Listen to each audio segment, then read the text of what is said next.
Now, let's see if we get comments in here.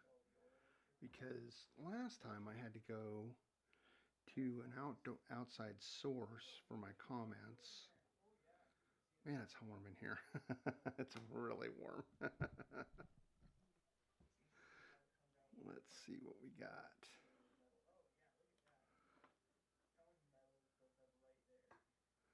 We're live for 35 seconds. See, I want to use the chat, but it doesn't show up in my software. How on earth am I supposed to use this effectively? I need a second monitor, I think is.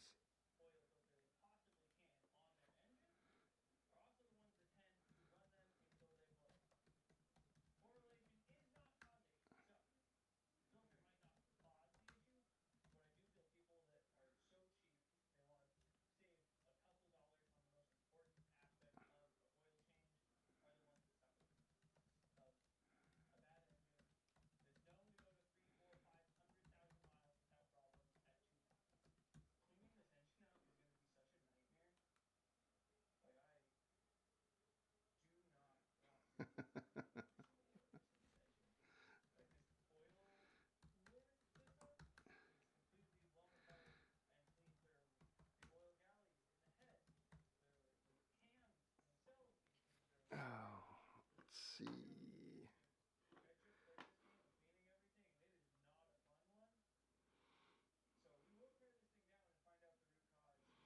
Yeah, I really need to get a double monitor system, I believe.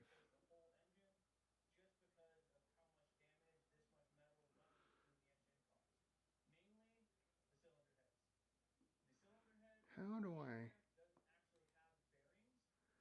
Community moderation.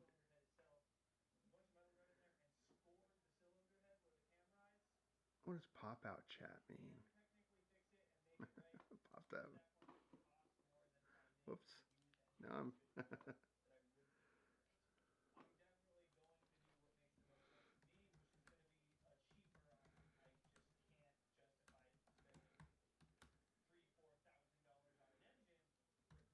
Yeah, I don't know why I'm typing this. You can hear everything I say.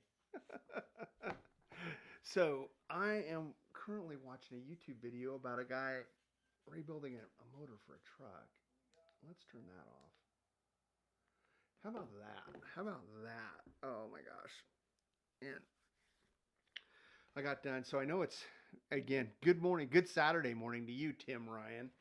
Uh, it is Friday afternoon here. We just watched the soccer match. What do you guys call that? Football? Anyway, sorry about that, but I'm afraid my American third-rate soccer team beat up on the Australians this afternoon here in America. So I do apologize for that. And beyond that, I got a lot of good topics, but I guess we're going to be waiting for a while. I have a lot of good stuff to talk about, but since everybody else will be coming in at 4 o'clock, or most people will be coming in at 4 o'clock. Yeah, this is a new low for me. I'm like 40 minutes early, so maybe what I can do is we'll pop this up. Come on now, and we can just transition that over there.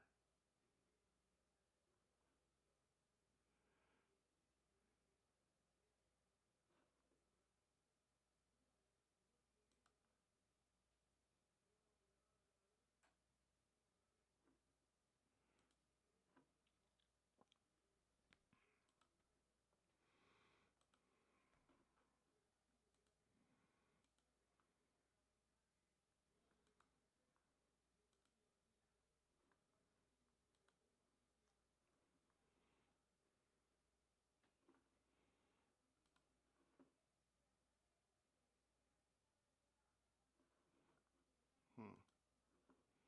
Not even show? Yeah, I guess it does.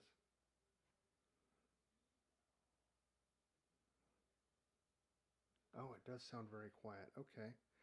Sorry, I gotta switch between softwares. I appreciate the heads up. Let me see. What do we got? I should be getting audio from there. It's showing good audio on my end. We can spice this up, I think, a little bit. Sorry, I've got a bunch of stuff like right out of camera view that we can kind of move out of the way. Why don't I make this? See, I got lots of junk around here. We can switch up our little MO here, our modus operandi, if you will. Actually, we can do, where's my mouse? There we go. We'll just do the main view. And this is probably a little bit better. I was using this tripod. And we will go with an actual little puck here. So I can put this down there. And I'll probably, let's make my mic like this. And, oops, come on now, quit messing around. Quit messing around, huh? There we go. And we'll make that go like that. Sorry, you got a pro operation like this, you're bound to have some stuff. Oh, I didn't even transition it over. How do I do that? Transition. Bing. Yeah, sorry. Now, why is it? There we go. All right, how does this sound, Tim? Are we cooking with gas yet? Sorry, I got a little lock nut there on my mic, and I'll move my little pad of paper over here. All right, sorry, and I can't read, unfortunately, when I am switching stuff up here. I gotta go between things. All right, so how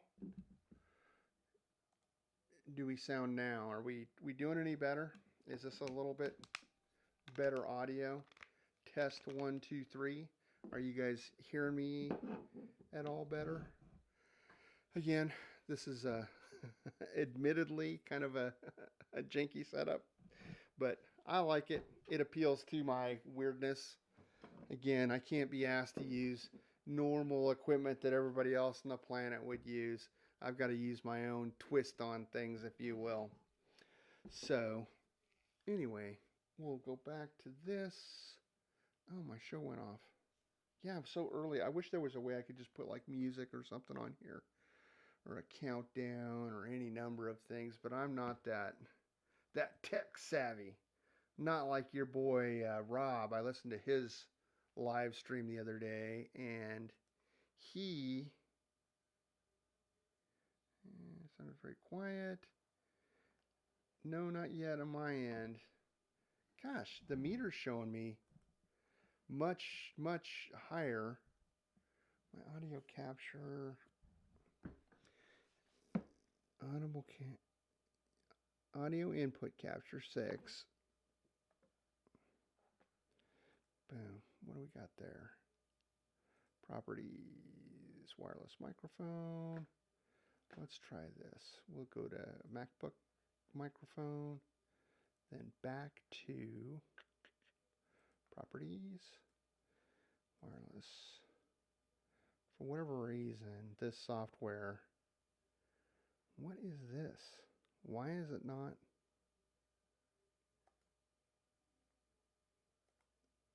How about now? Oh. Yeah, I can't understand why.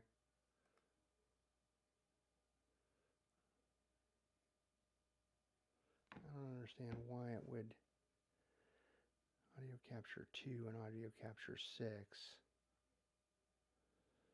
That just shows audio capture. We got the text right there. Oh, wait a second. I'm on the wrong.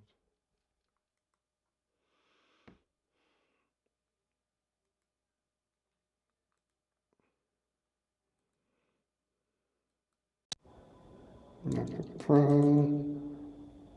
Whoa. Now that's weird. Okay, let's try that. Okay. Oh, you know what? So now, hello. Okay, got that. My main scene still got that. And let's transition this over like this. And what is audio capture 6? Why the F? Where's that coming from?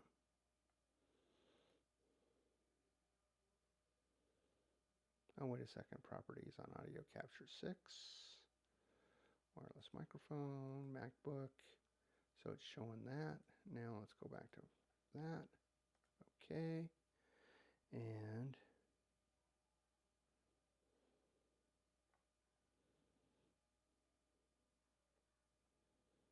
so it's showing that. Why? I'll tell you what, let's just remove it. Yes, I am sure. So we've got audio capture 2, which I have no idea what that GoPro image slideshow.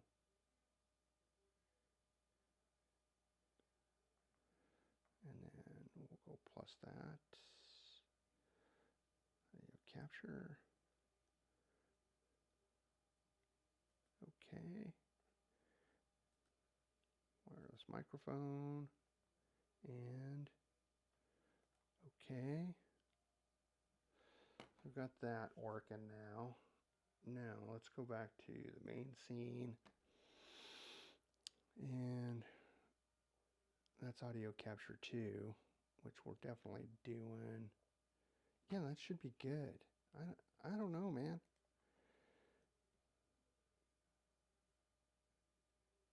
Yeah, how's the sound now? How is the sound now? I'm trying to work it out because I'm using the same setup as what we had last week. I just don't know what I've done differently in the intervening week. Tell you what, we will do this. How does this sound? Sounded a lot better last week, which sucks because I'm trying, man. I'm trying. Whoops. I am using the same wireless stuff. And oh, you know what I had last week that I didn't do this week? Good point. I know what I did.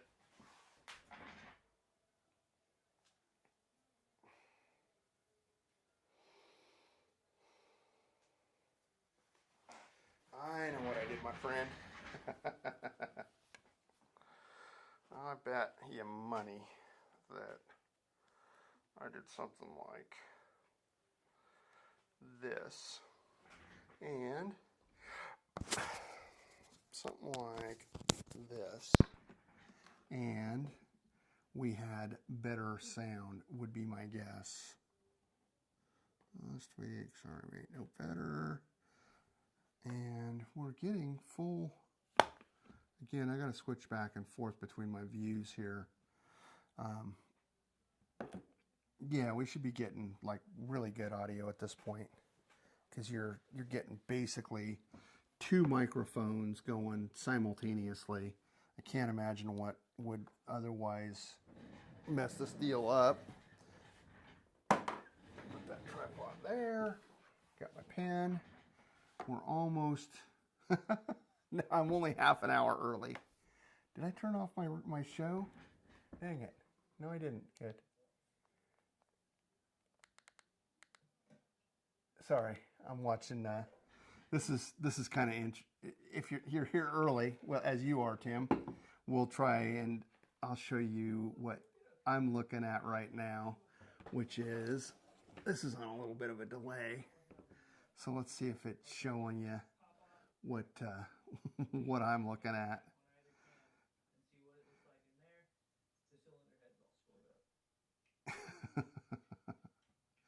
Yeah, it's like a 80 or 100-inch TV. I forget. That TV's like 6 feet wide. Yeah, I'm just watching this fella rebuilding a 4-liter Toyota motor or fixing up a whole truck. Thanks, Tim. I appreciate it. And who knows, it might just be you and me today. We'll see if I can get the camera angle back here. Come on. So the screen I'm watching is the YouTube screen, and we're, there we go. There we go. We're back in shape. We're back in business now, boys. And let's see. Oh, I got to go to my other screen. Make sure we get this framed right. Yeah, that's not too bad. That's not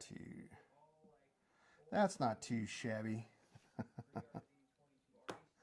That's pretty funny. Gotta get all my crap, all my extra little towels and all that other stuff. How's the weather down there, man? We're having a little bit of a heat wave. I couldn't even believe watching the World Cup. Oh, now my mouse pad's not working. Anyway, I'm watching on the TV, but now there's a bit of a delay. Oh gosh, well, I don't want a delay. It seems. We'll just turn that guy off. I don't know what to tell you. I do not know what to say. Again, I've got to do like 2 things at once. Unfortunately, this isn't like a PC where I could just like put one maybe right here. Kind of like that. And then one kind of like right here. Kind of like that. I want to be able to have both windows open simultaneously. And it's not cooperating. Oh, I hate Apple stuff. Now there's a bit of a delay. Yeah, I know it's a delay for me too. I don't know what to say. I just wish you could have both these things up at once. And we appear to have wireless microphone. So our main display is good. Patriot's not good. GoPro again, image slideshow, scene 3. I don't know what that was.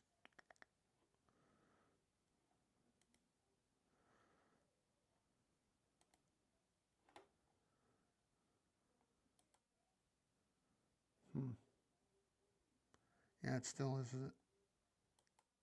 Yeah, so that's better. There we go. Oh, so if I have the Patriot up there like that, that's audio input 6. And I'm going to have to take my pants off. It's freaking hot up here. Yeah, it's definitely warm. I wonder if I dare open a window. That would be ideal. Let me see if I can. It's not supposed to be that warm out today, but I'm worried about traffic going through, and we'll see how.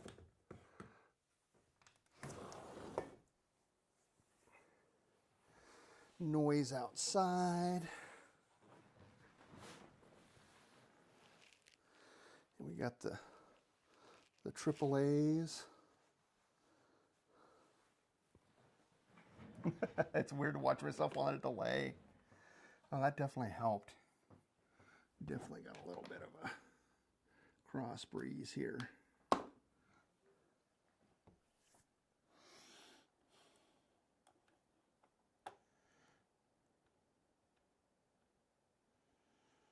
little bit of dew on the lawn. Oh, that's nice. Are you up near Buck? Is that the deal? You and Paul are close by each other? I know he's in far north Queensland. I don't know where everybody lives down there. But it sounds like he's finally getting a little bit of tolerable weather, if I'm honest. It's weird for us up here because, you know, you guys get such radically different weather. Much more like your far north Queensland would be similar to maybe Florida or parts of Mexico where it's so humid and jungle-like, I'm guessing. A little bit different scenario from what we're dealing with. I keep putting my hands over my mouth. That probably isn't a super hot plan.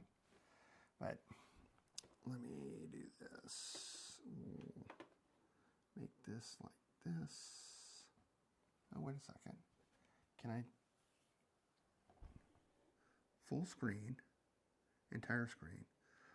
Ooh, let's do right of screen. Boom. Yeah. So then I can do this one. And it looks like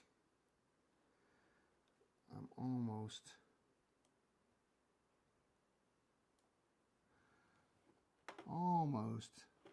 now I can't see. Oh, that isn't what I wanted.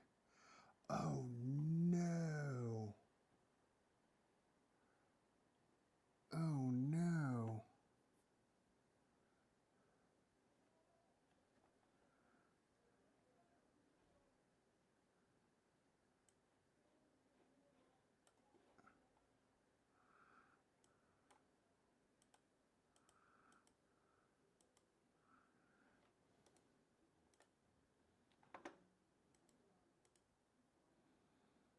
Okay, it says we're streaming. So where are we streaming to, huh?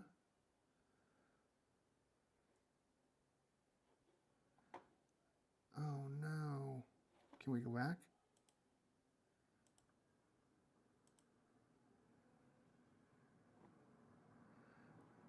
Oh no. Content. Live. That shows me live.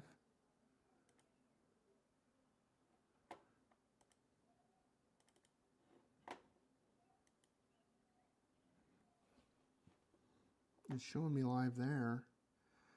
Oh no. Central Queensland. Over 1,000 somethings from you. Okay.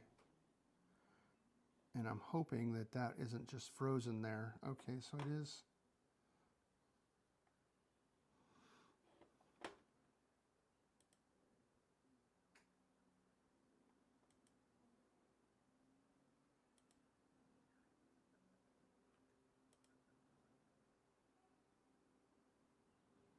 Okay. So we'll make that to the right. Perfect. Oh, nice. And well, I needed this to be up here. I think I can do that. Queensland. Let's do this. Oh, no, no, no, no, no. I don't want to do that. Ah, that's what I want right there. Bang. I want you guys to be on. God, I suck at computers. I no kidding suck at computers. Now we're back to this mess.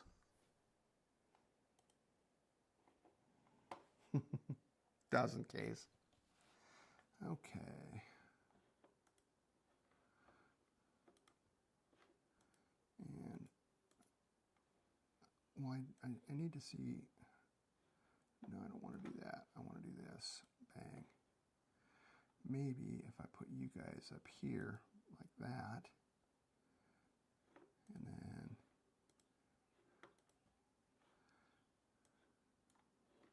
I can do these guys here on the right. Oh. How do I get you both up there at the same time? That's what I really want to do.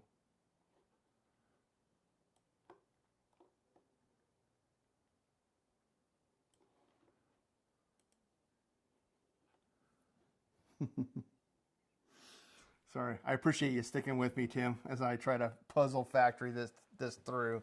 What I should do is just do the simple. What Buck normally does on his streams is he's just streaming to you from his iPad or from a phone or his computer or whatever. Unfortunately, I've just got my computer and the camera on it sucks, so we're stuck with this. Anyway, I cannot believe this is like my reality here. Come on. Uh-oh. Now I'm listening. Now I'm hearing something. Okay, so let's do that. I'm probably hearing myself on the stream.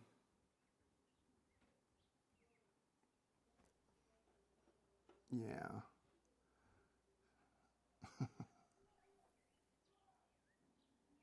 Two watching now. Oh, yeah, I'm the other one. I had to tune into my own stupid live stream because I am a freaking moron. And let's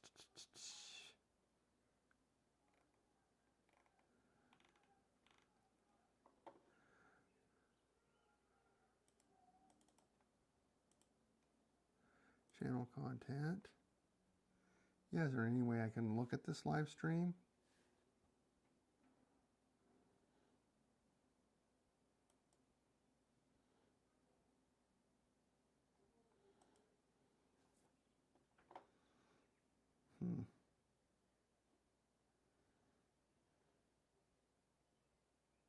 Oh, that's videos. I need that live.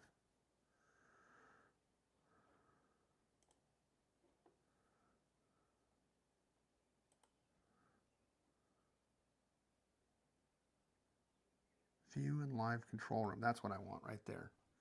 Oh.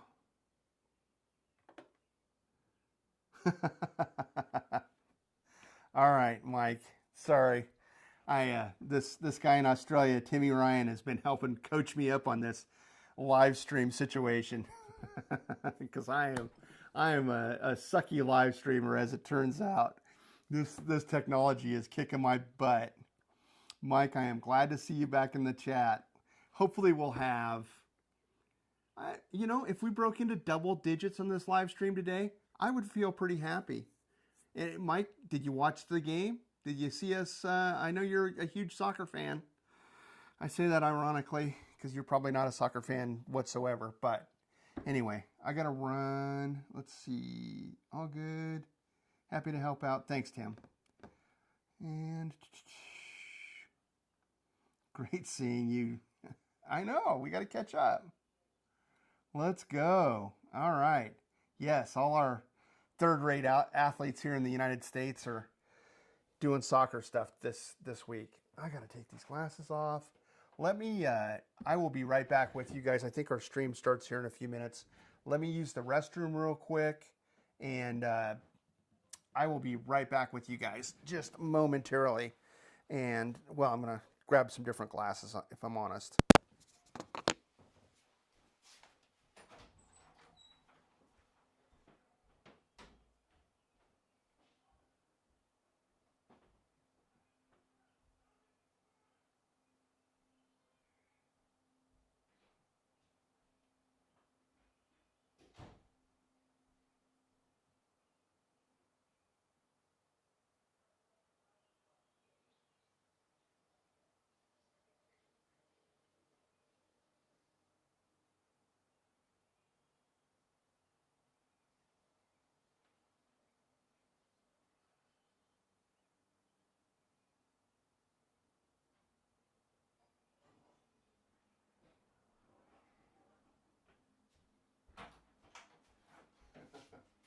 Only I would start a freaking live stream an hour early.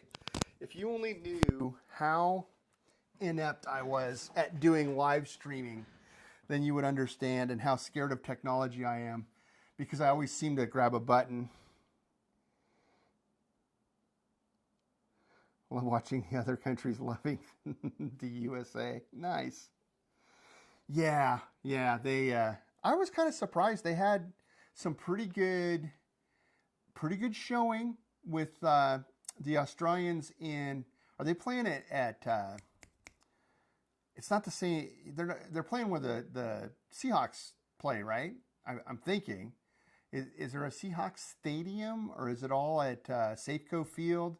How does that work? I haven't caught up with the Seahawks or any of the baseball situation going on up there.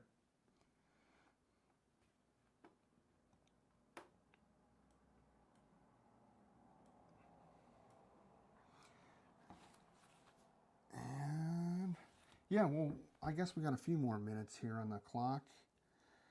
Seattle, this game. Yeah, God, they were taking a hydration break, and that's not a soccer thing. That sounds a little bogus to me. Let me look it up. What's the weather like in Seattle today? It's weather. Obviously, it's nice and warm here in Seattle. Yeah, it got up to 80 degrees. That's nothing. Playing a pro match, World Cup match, and having to take these hydration breaks on an 80-degree day. I don't know what that is in Celsius, but that's not terribly warm. What is that? 25 probably. 20, 25 in Celsius, I'm guessing. Oh, let's see. Got Mike for Mace. Let's go. Went to my first Timbers game this nice. Watching other countries, loving the USA, Seattle. Yeah, where the Seahawks play. We don't do that for real football. Good morning from North Queensland, Australia. Lynn Rogers. Hi, Lynn. Yeah, sorry. You better knock it off, Mike, with all the real football, because most of the folks watching this stream are not from the U.S., so they are not going to be on board with that joke. They got their own. Of course, I think they're way more into rugby, the crowd that I'm affiliated with down there, down under. Way more, I think you would call it rugby. I don't know. They're always talking about these teams and scores, and it doesn't sound like soccer scores, so I'm guessing it's rugby-ish. Australian rules rugby, is that a thing? I have no idea, no clue. It's just kind of in one year, out the other. Kind of like, if I'm honest, the NFL these days. So I don't really pay attention to that either. Okay, hey Timmy, nice. Like I said, here in the U.S., soccer is like, what would you say, Mike? Soccer is probably fourth in line, fifth in line if you're an athlete. If you're gifted, I would say if you're gifted, there's the big three, obvious three. There's basketball, football, and baseball are the three American sports. Everything else, and track and field, stuff like that. But money-wise, it's the three pro televised sports, which are basketball, football, and baseball, in no particular order, except for football's the best. And basketball's not. But other than that, soccer is like a distant, I think they pay soccer athletes in the U.S. similar to what you might pay jockeys or, I don't know, professional badminton players, pro bowlers, that sort of thing. You literally can't earn a living in the USA playing professional soccer, like a couple dudes. But there's a bunch of dudes making like $50K a year playing soccer in the U.S. It's just not that big a sport. So I hope we advance pretty far into this World Cup. My wife tells me we have some good players, so we'll see how she goes. Yeah, that's what the kids play. Yeah, my kids certainly did. Oh my God. I can't tell you how many girls soccer matches. And women's sports, unfortunately for the USA, kind of suck. So the only real women's sports there are what? I think maybe some softball and some basketball, some marginal basketball. So that's why women's soccer on the national stage from the U.S., like Team USA women's team, I get it. They're freaking, they dominate. They're always highly ranked. But there's no, our best female athletes just play soccer or some other sport, but soccer mostly, and everybody else, all the male sports are something else, the big three. Let's see.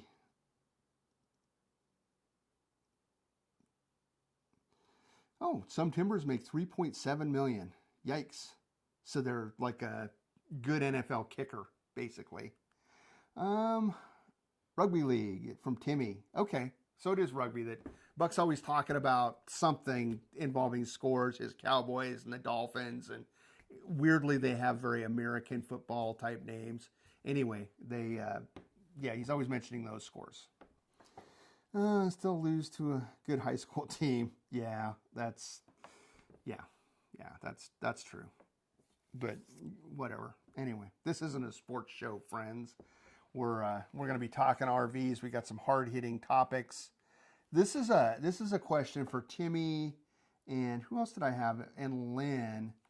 I was watching Rob's live stream, and he talked about a crumb steak. This is my question while I got you guys on here before I embarrass myself in front of another 5 or 6 people who might watch this stream. But so a crumb cake a crumb steak, S-T-A-K. I wrote that note down because I have no idea what a crumb steak is, but we have something called a country fried steak here in the U.S., which is kind of either a steak mince or a very tender steak that has like breadcrumbs and usually some sort of gravy on it. Is that kind of what you're talking about, or what Rob the Wanderer was talking about on his stream? I'm just curious. Again, it's called a crumb steak in Australia. I could probably Google it, but I thought I'd save that for this live stream since we're all a little bit early, or I'm definitely early. Crumb steak.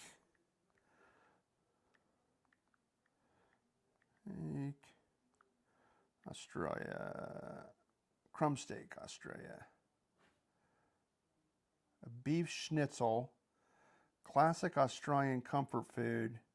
Features a thin cut of beef, like topside round sizzle steak, that is tenderized, coated in flour, egg, and breadcrumbs, and shallow fried until golden and crispy.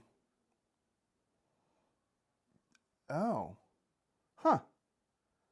So it's totally different. It's not, a crumb steak is not a country fried steak. That's not what I was thinking at all. Good high school team. What winch are people running down under? Oh, that's a good question.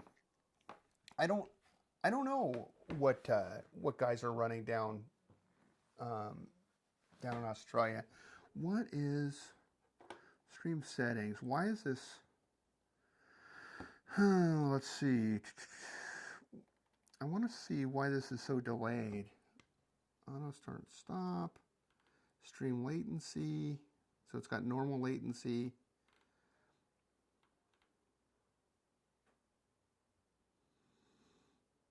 Stream health. We'll go back to stream health. Stream is healthy. Huh, excellent. Shopping analytics. Views 13. Stream settings.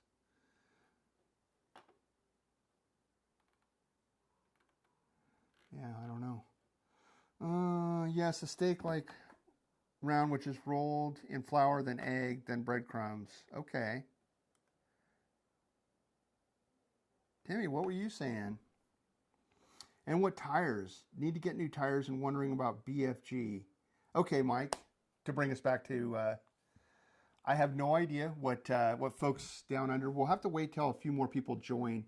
This stream was not supposed to start for 5 more minutes. I've just been on super early. How are you doing? How's your health doing, Mike? It sounded like you were injured and off work. You back to work yet? And Mike, I am a big proponent of the legendary BFG. The KO2s are what I have on one vehicle currently. The KO3 is now out. So, like out in that they've released the KO3 all-terrain, big all-terrain fan. I thought on your Jeep you had a Falcon Wild Peak, and I've heard really good stuff about that. I can tell you on my 4Runner, we put the BFG all-terrain, the KO2s on it, and we're probably at 61 or 62,000 miles on this set of tires. with regular rotation and maintenance and, you know, alignments, that sort of thing. And we're probably good for another 5 to 10,000, which I think is pretty good mileage for money. You know, and again, we're just running a stock size on the 4Runner. So I thought your Jeep had some bigger, like maybe a 35-inch tire on it, but correct me if I'm wrong in the chat, but I thought you were running like a 35 Wild Peak Falcon. But and Australians have all those same brands. I know Paul from the Mr. Buckaroony channel, because he and I have chatted on this subject. He does not like BFGs because he doesn't like the wet weather performance, which seems ironic because obviously you and I are both in the Pacific Northwest, and I have no issues with the wet weather performance, no hydroplaning, that sort of thing. Although I will say his wet weather is much warmer than we get. You know, he's in the tropics basically, and that could be something. But yeah, I would look for a Falcon, General Tire, Cooper all-terrain, even a Firestone all-terrain. I'm a pretty big proponent of American-built tires. I'm not a big proponent of Chinese tires, so I'm probably not going to recommend ever. Oh, what are those called? They're super popular on YouTube, influencers, or Patagonias. Probably not going to be a Patagonia guy. I mean, I don't know enough about them to say bad things, but I know enough about American tires to say good things is a way of looking at it. So take it for what it's worth. Oh, let's see. You're cleared for work in August. That's what okay, so you're running. You have I have KO235s. Good morning, Lukey Reed from way down under, from Tasmania. Is that correct, Luke? And yeah, I don't know. We can put that it's in the chat, guys. As you're kind of coming on board, my friend Mike is asking, what sort of tires are you guys running down there? Like, Luke, what sort of tires are you running on your, I'm trying to think, you had a Nissan, it's a Nissan pickup of some kind, but I don't know the numbers on the Australian rigs. But I thought you were running a Nissan rig. I thought it was a Ford Ranger, but I got corrected last week. And so I think you've got a Nissan 4x4. Mike is running a Jeep Gladiator with a 35-inch tire, which again is a really big tire for most of you guys down under. But what tires do you recommend? He's got BFGs currently. I know Buck is not a BFG guy. I am. Mike has been. I think a Falcon Wild Peak is a good choice. I don't know firsthand, just secondhand info. They're pretty readily available too. But I would be curious what everybody's running.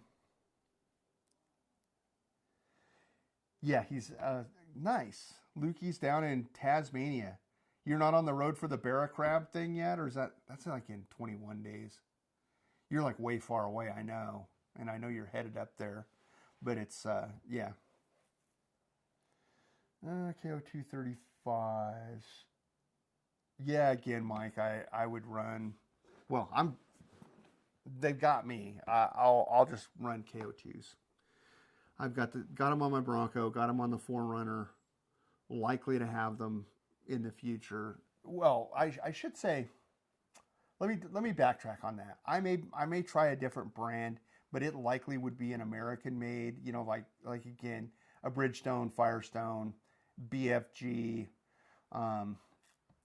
depending on where it's built, a Michelin, that sort of thing. I would go. I'm also a big believer in all-terrain, not mud-terrain tires for the type of travel and driving we do. I find all-terrains work really well in the snow, where mud terrains work well in some kind of snow, but not like if you're driving in the ice and snow on the road, a mud terrain's a nightmare versus, you know, like snow wheeling, a mud terrain, there's some advantages there. I just don't do enough of that for it to be a factor. But whatever you do, just get on all-terrain. It's gonna serve you much better. Lukey. Oh, Cooper. Nice. Yeah, I have had the Cooper STT Pro. I think they were an all-terrain tire and had really good luck. And that's just my latest set of Coopers. I had some Les Schwab branded Coopers years ago that were In fact, Mike, you might even remember these tires. Remember when Les Schwab had Wild Country and Wildcat, and Wildcat was like the lower of the two brands? I always would buy the Wildcat LTs, and that was actually a Cooper tire. Is it a Kelly or a Cooper? And I may have this backwards. But anyway, I bought the one that was a Cooper tire, I believe. They're not good in mud. KO2s are not good in mud. No. Fortunately, I don't drive in the mud. So there you go. I don't, well, I mean, I do when I have to. But yeah, I'm not a big muddy road guy. So, although last weekend I went out on the SAR with your Clackamas County guys, and I was actually driving in the mud up there. So I got to take that back. In fact, the Bronco's all muddy right now. Yeah, they did fine. Not good in the mud. Let's see. Timmy Ryan's running Yokohama 265 6517 on a BT50 Mazda. So that's going to be 265 6517 is going to be about a 31 1050 mic, I believe. And yeah, I don't know much about the Yokohamas. That would be something I'm interested in. And I would gladly spend your money, Mike, for you to buy Yokohamas or some other crap brand that I've never heard of and test them out and then give me some honest feedback. That would be great. Tim was looking for those 33s. I'm guessing 265, 65. Yeah, 265-inch tires are generally 31. 285s are generally a 33. 305s are a 33. 315s are a 35. Typically is kind of your metric to, real numbers, if you will. Anyway, so there is somebody like pulling up at my house. Oh, great. Hey, just so you guys realize, my dog is about to absolutely lose her mind. You're about to hear Xena the Adventure Dog because the prime van picked right now. And again, so we're kicking this stream off. It's 4:03 and welcome 143 JKRD stream. My name's John. Everybody's in the chat and I love it. But yeah, the prime delivery guy is revving the dog up in the background. Nissan Navara. Yeah, Lukey, we don't get the Nissan Navara here. We have Nissan pickups. You'd have to look it up online to tell me, Luke, if our Nissan is similar to the one you guys get. We call them Frontier or hard bodies here. Frontiers, I guess. Frontier. What was their full size? They had a full size Nissan pickup here for a while. I think they discontinued that. Just like we have Toyota Tacoma pickups, and you guys call them a Hilux, and they are actually, I think, different cars. And then we have the Toyota Tundra, which is a full-size, what we classify as a full-size truck. And I have no idea if you get a Tundra in Australia or if you just get like the Land Cruiser 79 utility U-type truck. Yeah. Yeah, again, I'm willing to let you spend my money. What are some of the Luke? You might be able to answer this. Your truck looked pretty well equipped, and obviously, for Mike, you're watching this stream. Luke lives in Tasmania, which is very much like the climate that you and I reside in, which is it's pretty wet. A lot of it's much colder than most of Australia. So he lives down at the kind of south end of Australia. So it's cold and rainy. It even snows in some parts of Tasmania, I believe. I think. What was my question? I guess. Oh, I lost my train of thought. Sorry, guys. Sorry, Luke. I was going to ask a question specific to where you live. And what winch do you use? Is your truck? Because again, I saw the walk around. But it's been a couple weeks and I'm old and I don't have a good memory. But I think you filmed a walk around with Steve from the SAW channel. And I just can't remember. I know you had a very extensive build out in the in the rear portion. I just can't remember if you had a winch set up. And if Buck shows up here, I know he has a winch on his. And I think we're starting to get more and more of that. Oh, let's see. I've had them on now for a while now, and I find them really quiet. I'm guessing you're saying quiet on the road. I'm told I should get 80,000 kilometers out of them if I look after them. And what is that, Tim, that you're running? Oh, that's the Yokohamas. I think Yokohama makes a good tire, in my experience. They're a respected brand. I would count them in. Vermees, I'm running a Warn, but always curious. Yeah, well, my thinking on that, Mike, is just stick with your Warn winch. Because here's the dirty secret that I know about winches, having owned, well, I currently own a Warn. I own whatever Ironman branded Chinese winch. I've had Super Winch. I've had Ramsey. Yeah, I've had a variety of Badlands winches, which are the Harbor Freight ones. They aren't fixable. That's why Warn winches, even the Chinese-made ones, you can get parts when you break your winch, because, you know, if you leave it out in the weather, engines go bad, solenoids go bad, especially if you have an old Warn winch like the one on my Bronco. I can literally go to a Napa and buy the solenoids are typically what crap out on them. You can go to an auto parts store and fix your Warn winch, or go online and order parts for your Warn winch. Depending on what off-brand winch you buy, be that some version of the Harbor Freight Badlands winch, which I've owned and blown up, and everything's breakable, right? I've had several of those fail. I am not nearly the fanboy that you're going to see in the off-road community of Harbor Freight winches or Chinese winches in general. They work fine. I've got one on the 4Runner. It's an Ironman brand, so it's probably a Chinese rebrand. But yeah, I'm a big Warn fan, and the reason I'm a Warn fan is I have a 30-year-old one on my truck that didn't work when I got it, and I went and replaced the solenoids and weren't back in business. So that's my rant on winches. Oh, let's see. No, you don't have a winch, Luke. Yeah, that's cool. Well, you may not have a need of it. We honestly, I may have made a mistake putting a winch on the front of the, what am I saying? It's never a mistake to put a winch on your car. However, it is extra weight and extra complication, and it's not necessary. I likely will never use the winch on the 4Runner. If everything works out fine, I never will need that. However, in my life, things never seem to work out fine, so that's why we have a winch. Oh, let's see. Everybody else? Yep, I got a couple people on here. I can't tell with this software that I'm using how many folks are actually in the deal here. Let me see if I can look at this stuff. Yeah, no, we're just looking at,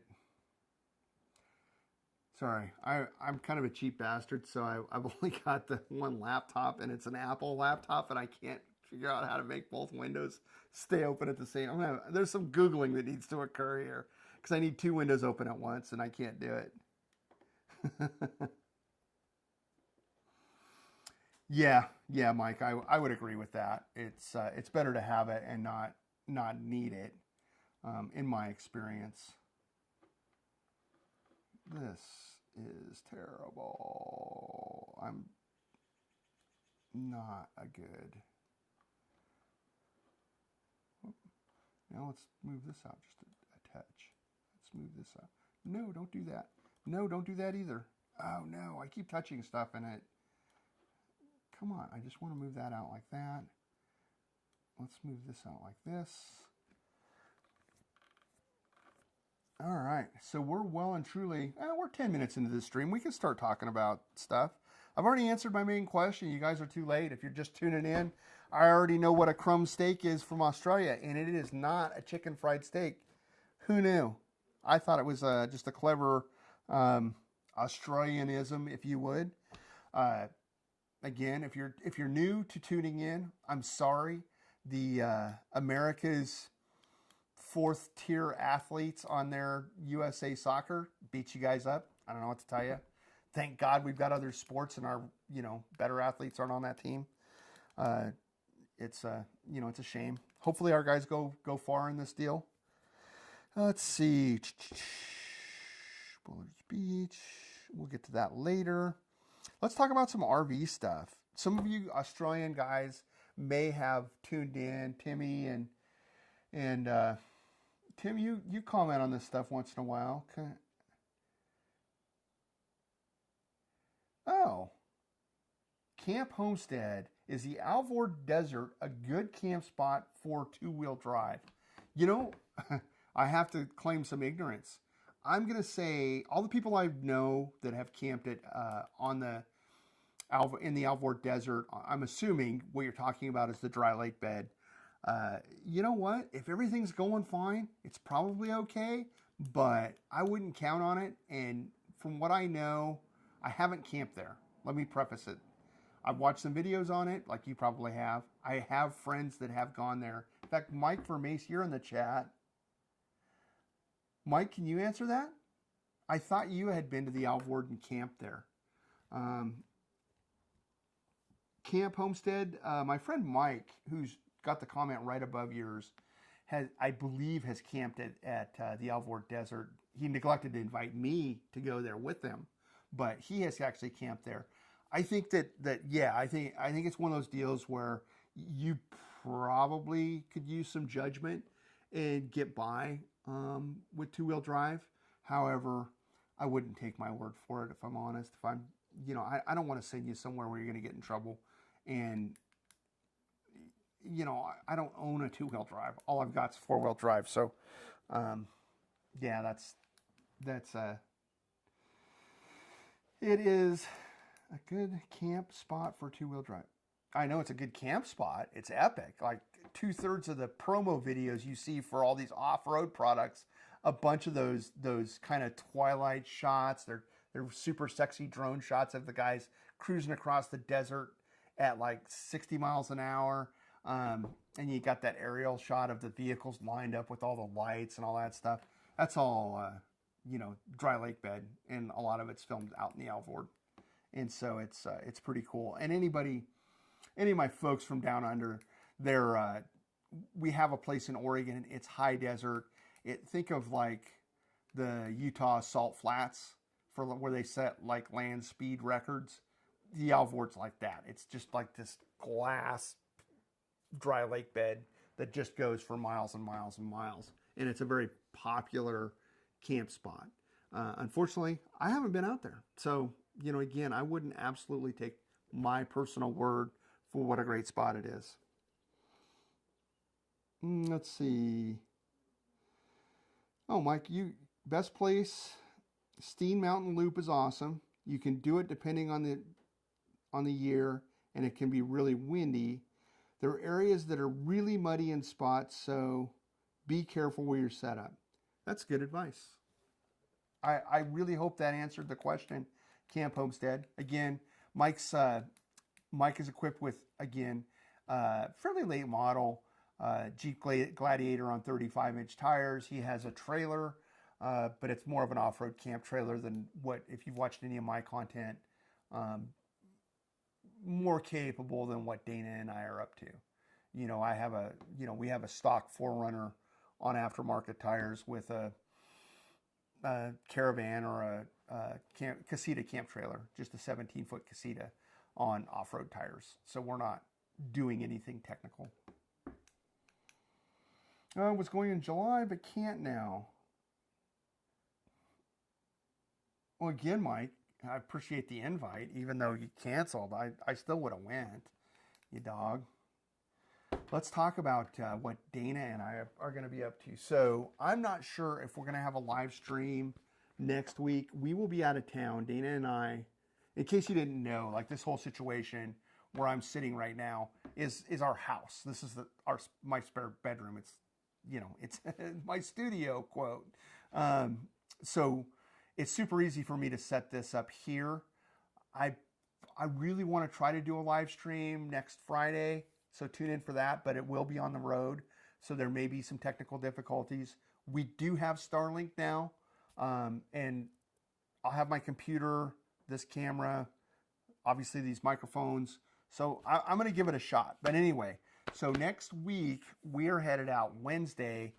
We're taking off, and our first stop is Anacortes, Washington. And from there, we will be spending the next 7 to 10 days in British Columbia. So we're going to take our Casita and do a little bit of international travel, if you'll pardon the fact that it's like a day's jaunt from our house.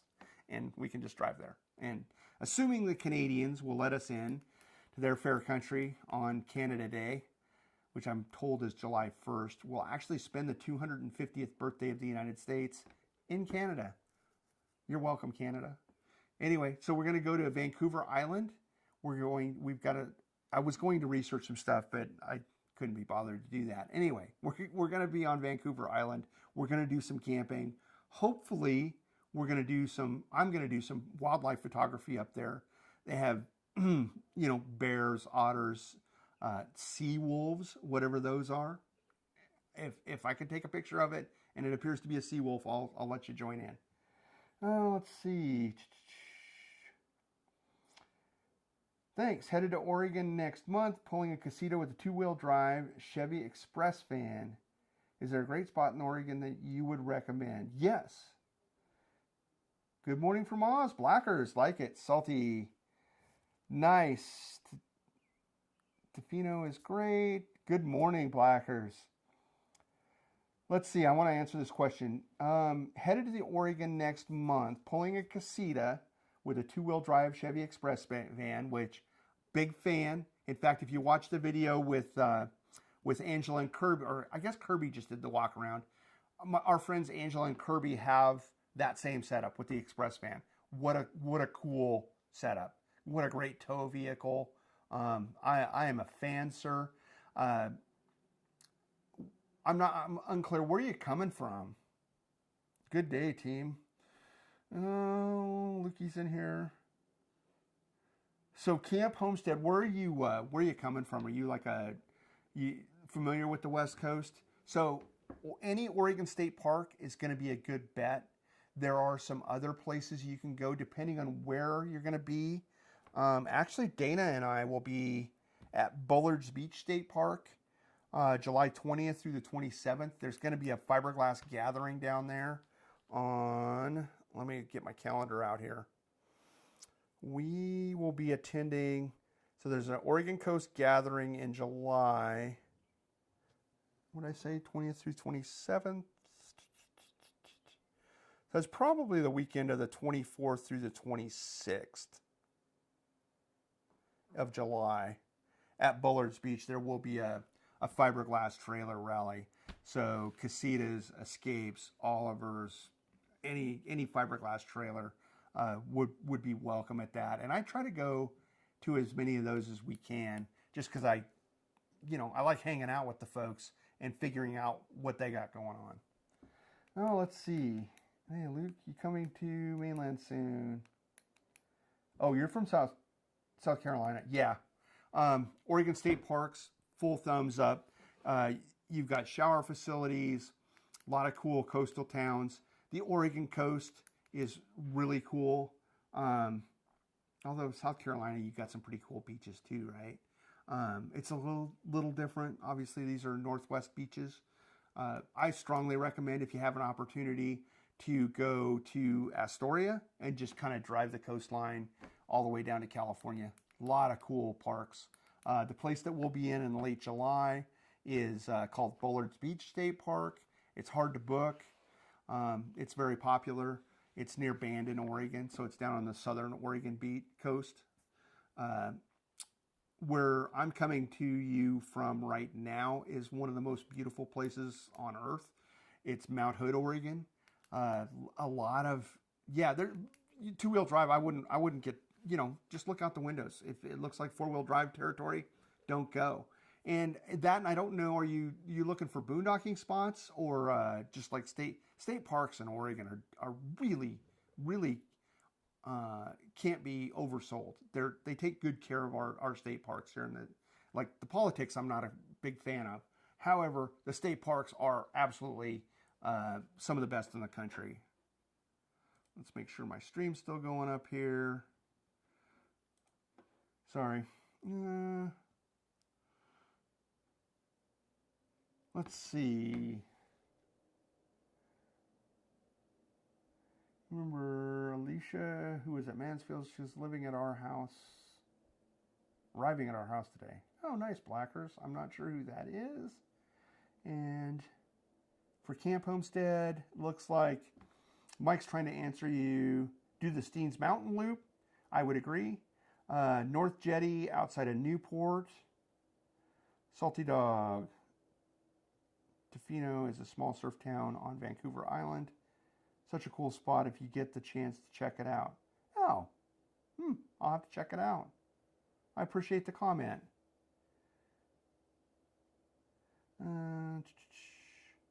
Run a bush company tent and have loved it. Oh, I know. Mike's bringing up a sensitive topic. Yes, when it comes to people who overland or kind of outdoors people here, myself included, if you put a Made in Australia tag on something here, it sells like that. People love all of the bush creations, from your crazy little slip-on boots to, I don't know, whatever else is made in Australia. Bush Company tent. Is that a swag, Mike? You're too big to sleep on the ground. Just for reference, Mike's a big man. He's a very large man. Yeah, I hope you're not sleeping on the ground in one of those crazy little Australian pup tent swag situations. What is a Bush Company tent? That can't possibly be a swag. Again, you're adult size. That's for like little rubber skateboard people. Let's see, Bush Company tent. Company, whoops. Tent. Oh, rooftop tent, maybe. Home Adventure Company. Oh, so that's a rooftop. Okay. Yeah, I thought you had a rooftop tent on your trailer. Let's see. Yeah, it's a rooftop tent. Yeah, I thought you had one on your little adventure trailer or whatever, which is a cool setup. I wish I could post some pictures. You'll have to send me some pictures of that, Mike. I'll put them on a stream here, so some of these guys that you're meeting overseas will have an idea. Buck must have slept in. He's probably tired of this stream already. He gave it his all last week, folks. He wouldn't dare show up in this stream this time. Did I mess it up? Is this actually streaming correctly this week? Because I think I streamed last week. I did the stream only like I had restarted it, so the one that everybody was waiting for didn't start properly. I don't know. I haven't seen Buck crop up in this one. He probably got distracted. He can't be bothered with this little tiny YouTube channel. Okay, we'll go back here. But yeah, I did watch the, did anybody else watch the Rob the Wanderer channel? I thought that was pretty good. The live stream Rob did. It's pretty interesting, that event. I guess I don't really understand. Is it his event at the Barra Crab, or is that somebody else's event that he's just kind of hyping up? Because it seems like he's very involved in that situation, and is very knowledgeable about that area. Let's see. Must have slept. He's over 60, Luke. Yeah, Blackers. I think our friend Buck, I believe, is over 60. I mean, I'm not here to throw ageist stones. That's why I did it in the morning. I thought it's like 9 a.m. there. He's like a military cop dude. He should be getting up at 5:30 in the morning. He's already probably, went out and worked out, and, he's probably doing push-ups right now, if I was to guess. That, or he's trying to make coffee on a fire or something. Let's see, Blackers. He's organizing. Oh, okay. I'm assuming you're talking about Rob is organizing that event. Yeah, what a cool event. It's I've always been envious of the kind of the Legends for Charity events and that sort of thing that you guys do down there. But this Barra Crab one seems like you guys will, first of all, that area where you guys are at doing the camping part of it, it just looks really cool. And then on top of that, to be with everybody, because it seems like there's a good crowd of people kind of who have come together around Buck's channel, Luke's channel, Steve's channel. There's a few different live stream channels that, or YouTube channels that have kind of come together in this little deal. And it, again, just looks like a wonderful, wonderful time to spend 3 or 4 days. And especially with a restaurant and bar right in the campground, that's wonderful. Let's see. Rob's doing the camp. 9:25 here in Gaylong. Yeah, I got it, Lynn. Thank you. He's probably back at King's. Yeah, Buck, you need to chime in. I know you're watching this stream. You need to chime in. Tell us, are you at King's? So, Mike, you have to. Hopefully you have subscribed to the Mr. Buckaroonie channel. In fact, Mike and who's my other friend here from South Carolina, the camping homestead folks. You have to tune into the Mr. Buckaroonie channel because he is a wild man. They have a store that sells like outdoor camping, overlanding type gear, and it's called the King's Outdoor, I believe. Anyway, they were kind of famous years ago for kind of being that bottom tier, almost like a Harbor Freight or a Walmart quality stuff. And now I think, I don't think the quality's perfect, but I think they have like stepped up their game a little bit. The quality of the products that I see in the videos that Bucks makes seem pretty serviceable. Anyway, Paul, our friend, Mr. Buckaroonie, is in there like every week, and he's buying new refrigerators last week. He got a new power station.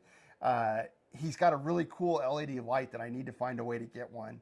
I've been looking them up on Amazon, and I can just buy it looks like a fairly standard work light that King's has branded for their own stuff. But anyway, he's always going to King's. That's the joke.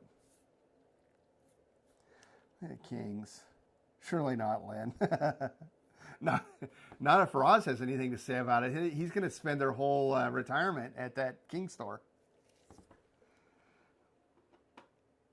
Okay, I don't need that. I guess we can. Oh, let's see, Lukey. At the camps where you can get 300 people. Not surprised me at all. Yeah. None of us who are Mr. Buckaroonie fans would it surprise that he's out at King. Although, so you guys will have to tell me, because I think he has to go to Innisfail to go to King's. Isn't that a ways away from his, like, it seems like when he goes to the King's store, there's maybe not one in his neighborhood. I'm unclear. And I honestly, I haven't asked Buck about it, but it seems like the King's is someplace he goes fairly often, but he has to like make a special trip there. It's not like in his neighborhood. It's not like down the street. And they, again, for anybody tuning in, these guys always take a piss out of Buck. They're always making fun of him. Cans. Yeah, so Buck's in maybe Innisfail, and it's in cans. You guys are aware that's spelled wrong, right, for cans? Like the French would be C-A-N-N-E-S, cans, con. And you guys are spelling like cairns, which is a rock bowl or something, small pond. Oh, let's see. Yeah, sorry, I'm just reviewing a couple of the comments here. Oh, it's an hour drive. Okay, fair enough. I appreciate it, Luke. Thank you.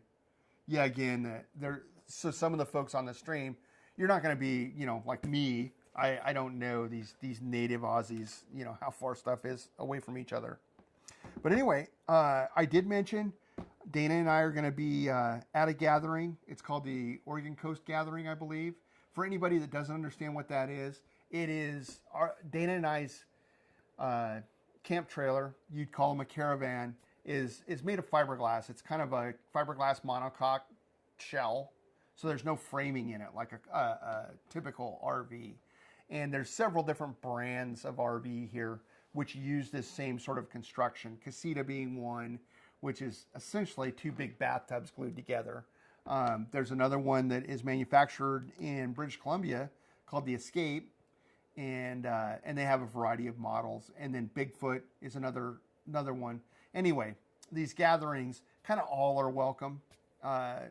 There's usually the fall and spring nog. Unfortunately, I missed the spring nog, which is the Northern Oregon gathering. But it's good because you can camp with a bunch of people with your same RV system, be it Casita, Escape, and I'm missing a few, but Casita, Escape, and Bigfoot are kind of the three bigger brands. But anyway, other folks in fiberglass trailers, kind of how they travel. If you've watched my channel, I've done some sit-down interviews with people. I guess Bob and Kirby are probably the two best known ones, or seem to have had the most views. I typically, if I interview people at these get-togethers, it is because they have, like, interviewing people with just a basic setup of, and their trailer's just factory, doesn't really, I mean, anybody that has one of these trailers kind of already knows all that stuff. I like to find people with modifications to their trailers, and Kirby definitely fits that bill, as does our friends Bob and Sally. They live down in the Bay Area. I think it's the Bay Area in California, and come to several events that we do. And Bob he is like the king of clamps and widgets and stuff, where he, like I said, very imaginative guy, highly modified trailer. I loved it. Oh, let's see. Did Buck make an appearance? Now you're going to need a third coffee. Yeah, that'll just put you in the bathroom, dude. You don't want to do that. So Buck finally makes an appearance. Anyway, we were talking about the upcoming Bullard's Beach gathering. Again, we're going to be there the 20th through the 27th. Bullard's Beach, it's just outside Bandon, Oregon. If you're watching this and you're part of my Casita viewership, if you will, I hope to see you guys there. Let's see. We already talked about the bear crab camp out, which again, I'm a big fan of it. Unfortunately, it's 8,000 miles away, and I am, in spite of my RV being fiberglass, it does not float. Let's see. RV stuff, major fiberglass brands. Why did I even put that on here? So but yeah, at these fiberglass get-togethers, they will typically have, depending on which gathering it is, they have, it's not very structured, but they'll have like a potluck, and they'll have open houses and things like that. And again, I think that one of these gatherings a couple years ago, and at Bullard's Beach, incidentally, was a situation where was my first lithium install on one of these fiberglass caravans I ever saw. And the guy gave us a nice class and a walkthrough of kind of his setup. I then went and bought a lithium battery and all the stuff, and did a lot of stuff he didn't do. So go figure. But at least I had a starting point. It was a good class. Yeah. And again, if you're tuning in, you have a Casita like the Camping Homestead guy. Let's see.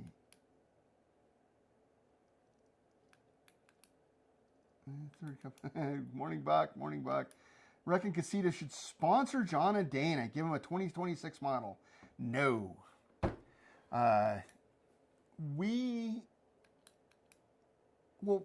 the cool thing about a Casita is our 1999 model is effective. Like, they sell the same model that we have currently. I mean, yeah, it's got a little bit of stuff, but like, they don't put propane fridges in them anymore. It's just strictly, it's a smaller refrigerator. Like, they've stepped back a little bit in some cases, in my opinion. They're a fine trailer. I would buy it again in a heartbeat. I probably wouldn't buy a brand new one just because of the cost. But even if you buy brand new, they're a very, like, let's talk about RVs in America. And I don't know how it is for you guys in Australia. Like, because all I see is the Patriot camper, which is 17-foot RV is $150,000, which is insanity.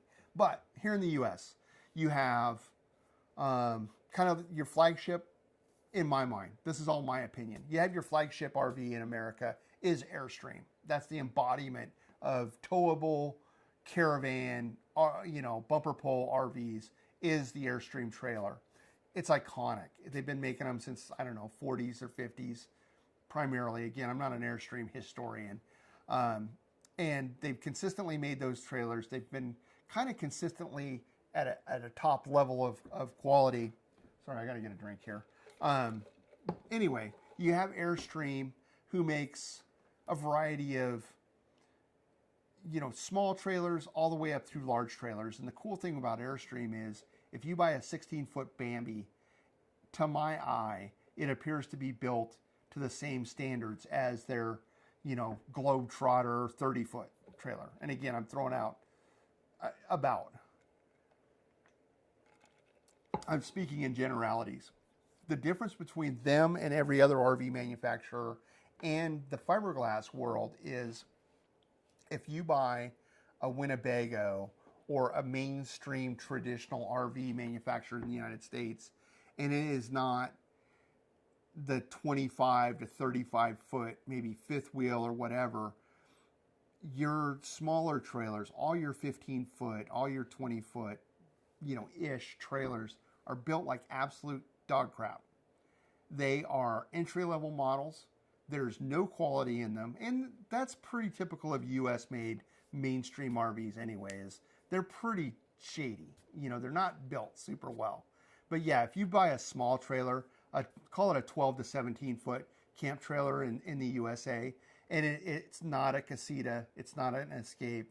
Basically, it's not a fiberglass brand.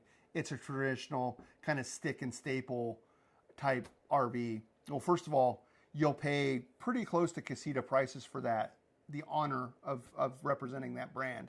And it'll be worn out, destroyed, leaking, all those things within 5 to 10 years. It'll be worth 10% of what you paid versus a Casita, Escape, Bigfoot.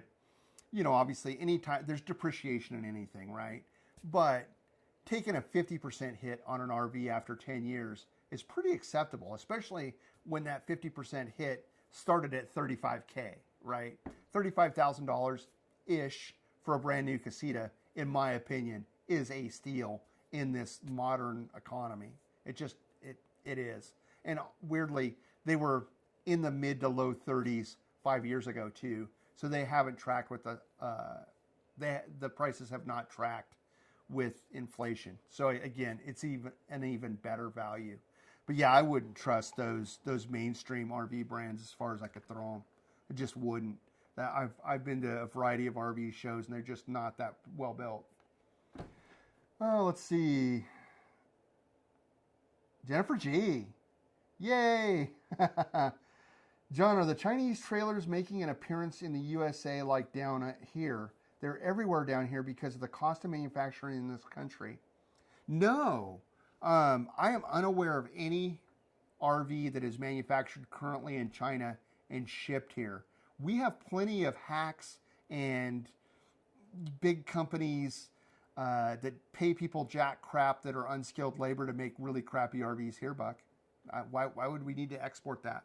We can make shitty ones here. We don't have to go overseas to find really marginal content or marginal quality in our RVs. As marginal as my videos are, the construction quality of the United States RV. Why do you think Patriot is such a crazy thing here? Like that. Now, granted, they're insane, the prices you pay for that camper. But and I've never seen one in person, but just in the pictures and in the videos. There is no RV manufactured to that level here, Airstream included. But no, there are no Chinese RV. There's no RV manufacturers that are outsourcing to China. They just go to right-to-work states. Well, and we have a big tradition of building them here. We have huge factories in the Midwest. I think, is it in Indiana, Elkhart, Indiana? I think there's is it Red Bluff, Alabama? There's a few kind of central points that big RVs in the U.S. are made. Oh, let's see. Cute little vans. Yes, they are. Morning, Jen. Nice, Jennifer. Happy birthday. See, I am so happy. Unlike Mr. Buckaroni, I can have a live stream just for you, Jennifer. I hope you have a great day, and I hope you get to do something cool. Have some cake for me. It's nice. But yeah, we don't do the Chinese RVs, but again, that doesn't stop us for having really crappy RV manufacturers, but for the ones I mentioned. And part of it is consolidation. You know, there's 3 or 4 actual RV like these groups, what do you call it, like hedge funds that own a bunch of different brands. And that typically, like if your brand gets bought up by one of these global kind of big consortiums of RV manufacturers, yeah, you can kind of kiss quality goodbye, because they're just going to cut right to the quick. Anybody that's you know, a quality oriented or a skilled labor person who might be making something more than minimum wage, they're freaking gone. They're going to cut staffing. Their QC is just going to go down the tubes again. And again, it is a very American mindset that if you're in this space of kind of 12 to 20 foot RVs, they're viewed here as, quote, entry level RVs, and that just translates into cheap crap. It's going to be built out of cardboard inside. Again, Dana and I've been to, well, anytime we have an RV show, we go and we specifically look at the small RVs, and it is very uncommon to find a well-built smaller RV.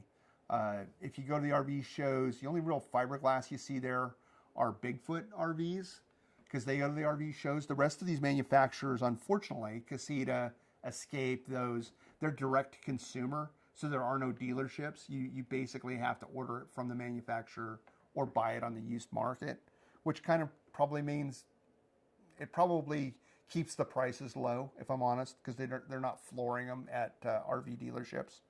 And again, RV dealerships, they're like used car dealerships. I also have a very limited amount of respect for those guys. Let's see. Craig from Western Australia. I'm glad to have you in this stream. I got your message last week. I think I messed up on the live stream, and that's how you got on the wrong one. Hope your Virginia class submarines are built better, mate. We're buying those off you guys. Well, I don't think they have screen doors. Let's put it that way. Let's see. Secondhand, already depressed. Yeah, Blockers, you and me both.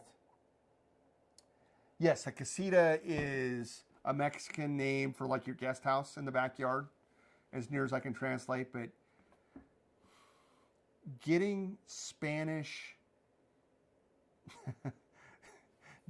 getting Spanish definitions for words from me may not be the best course of action. I believe it refers to like the guest house in the back 40, but I could be wrong too. But yeah, casita refers to some sort of residence on some sort of piece of property. I don't know if it's slang, but it is Spanish.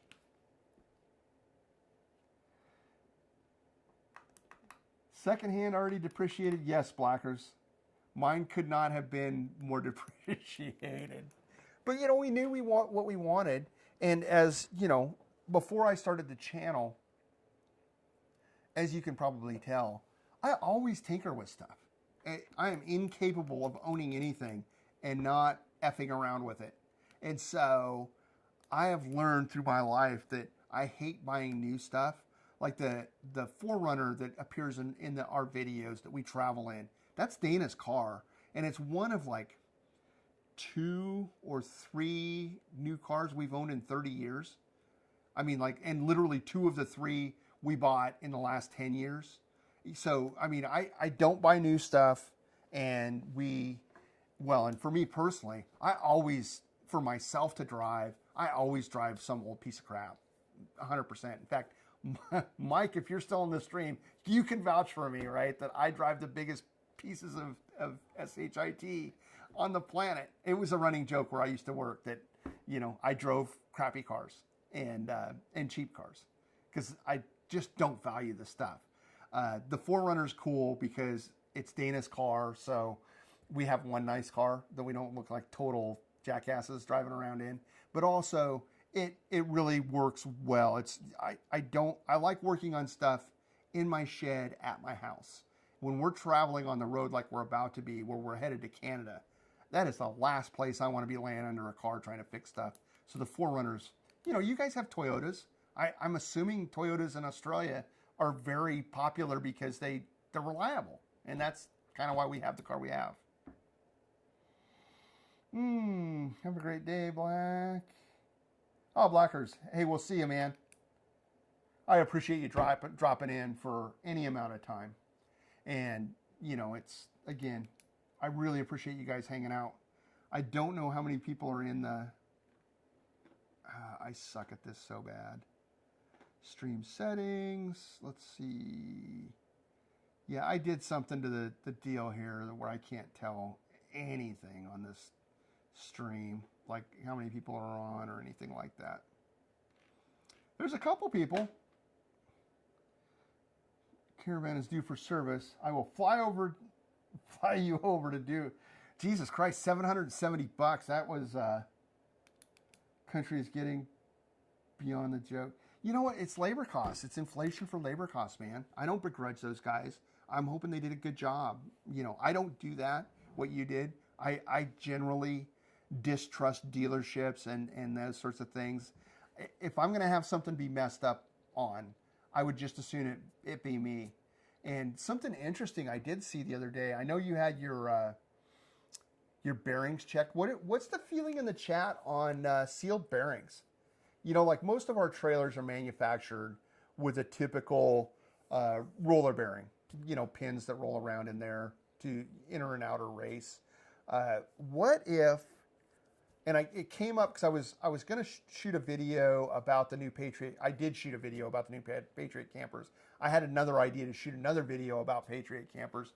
That aside, Patriot campers have what are called unit bearings, and they're sealed, so they're good for 100 to 200,000 kilometers. So basically, think of most modern vehicles like Mike's Jeep and my 4Runner. And a variety of other applications will have a sealed unit bearing. So basically, it just attaches to a plate, and it is the spindle and has the spinny, lug nuts and that sort of thing already on there, or some version of that. What do you guys think about that for RVs? It really took, if Patriot's doing it, it's probably a pretty solid deal. It wouldn't be that like unit bearings on a trailer axle kind of appeal to me, because like right now we have that Dexter style torsion axle on our Casita, which it's I'm not a big fan of it. But anyway, should you like hit a rock or a curb wrong and bend the spindle on the axle where the bearings ride, you're up a creek. You're out $700-800 if you're a DIY guy just to buy a new axle. And I don't know, 4 to 6 weeks for it to be shipped in. So if you had unit bearings, not only do you not have to worry about greasing them or tension or all the things you have to do on a regular trailer axle, but there's no maintenance. But if you did damage it, you go to the auto parts store and just be like, yeah, I need a XYZ 2002 unit bearing, and just it would be a bolt-on replacement. I thought it was a pretty interesting concept.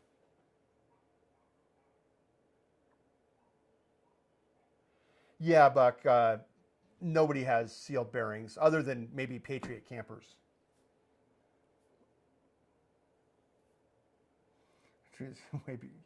Yeah, man, but like you paid $700 or $800, $750, something like that, if memory serves, to get your bearings checked, and there was a few other things that they went through on your Caravan.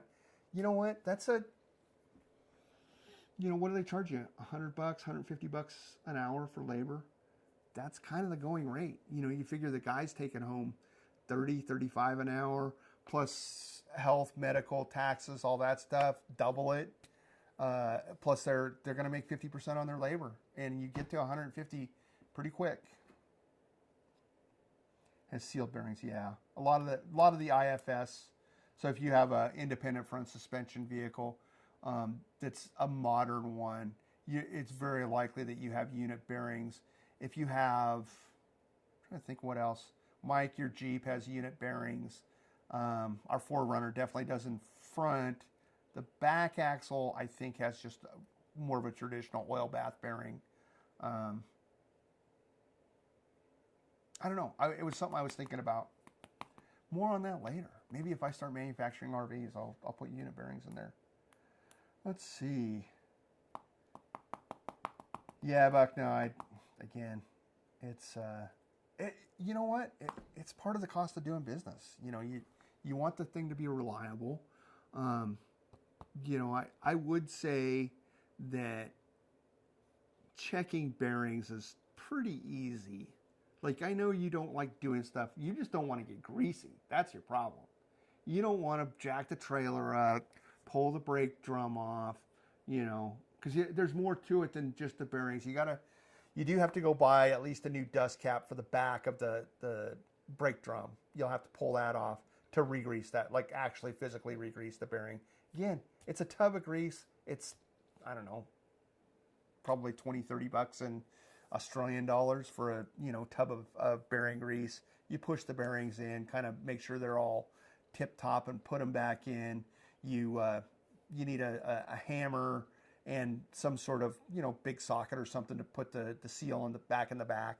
You have to buy a new seal. It's like a couple bucks, but like you can't pop the grease seal out of the back of your brake drum and then reuse it. Or I would not. I would just go buy a new one. Yeah, it's not that tough. And honestly, there's a million videos on how to put that brake drum back on, tighten it appropriately. I usually tighten it, you know, it's a feel thing, like to where it's got a little bit of drag on it from the bearing, and then crack it about maybe 1/8 of a turn. Make sure the cotter pin's in it so it's spinning freely, but it has no play, is kind of my rule of thumb. And then you want to, you know, if you really want to get fancy, you'll reset the brake adjustment too. Grease monkeys in the RE. I so wish I became a vehicle mechanic when I was 17 instead of joining the RE. Nah, you would have had to work for a living. Jennifer, don't use a sledgehammer, Buck.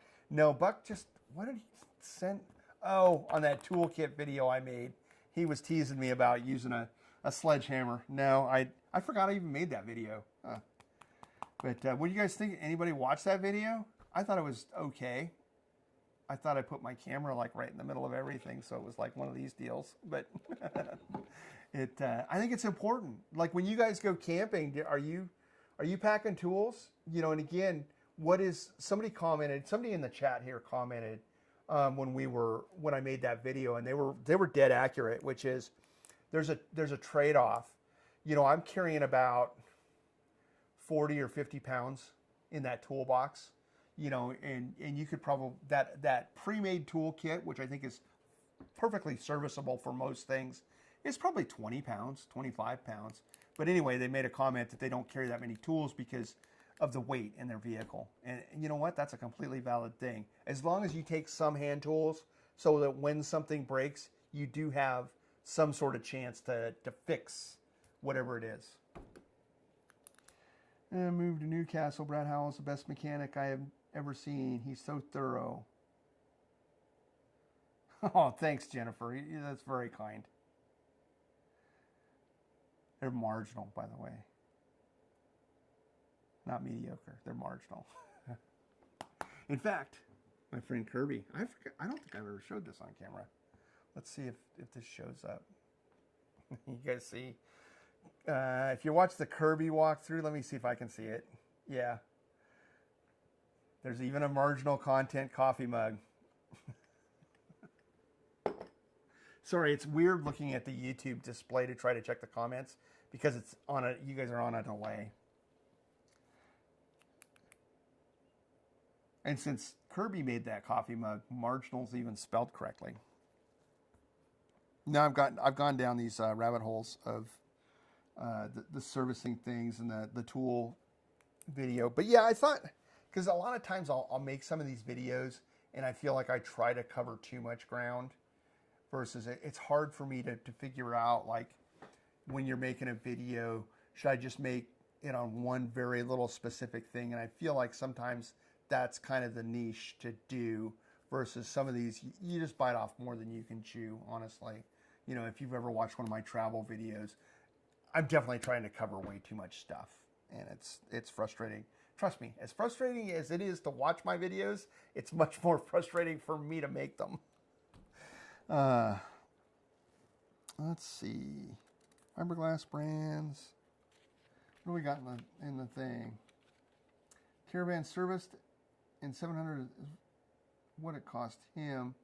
I don't know about parts.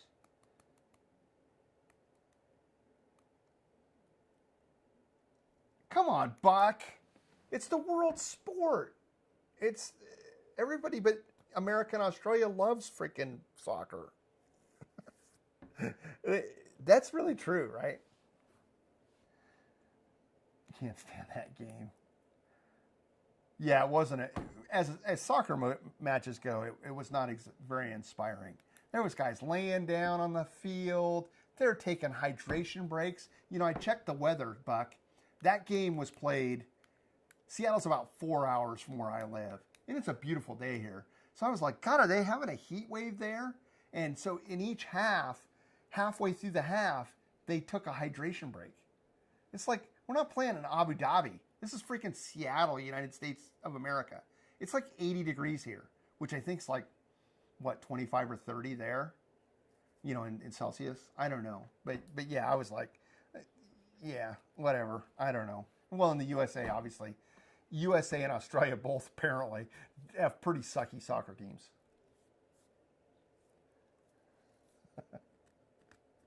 I'm guessing. I'm just hoping our U.S. boys can make it to, you know, challenge some of these top. I looked at the rankings, and we're going to get smoked here in a little while. But it was fun for them to win a game. Congratulations, Australia. You got beat by the team that beat Paraguay, by the way. Sorry, I'm trying to look at the the comments.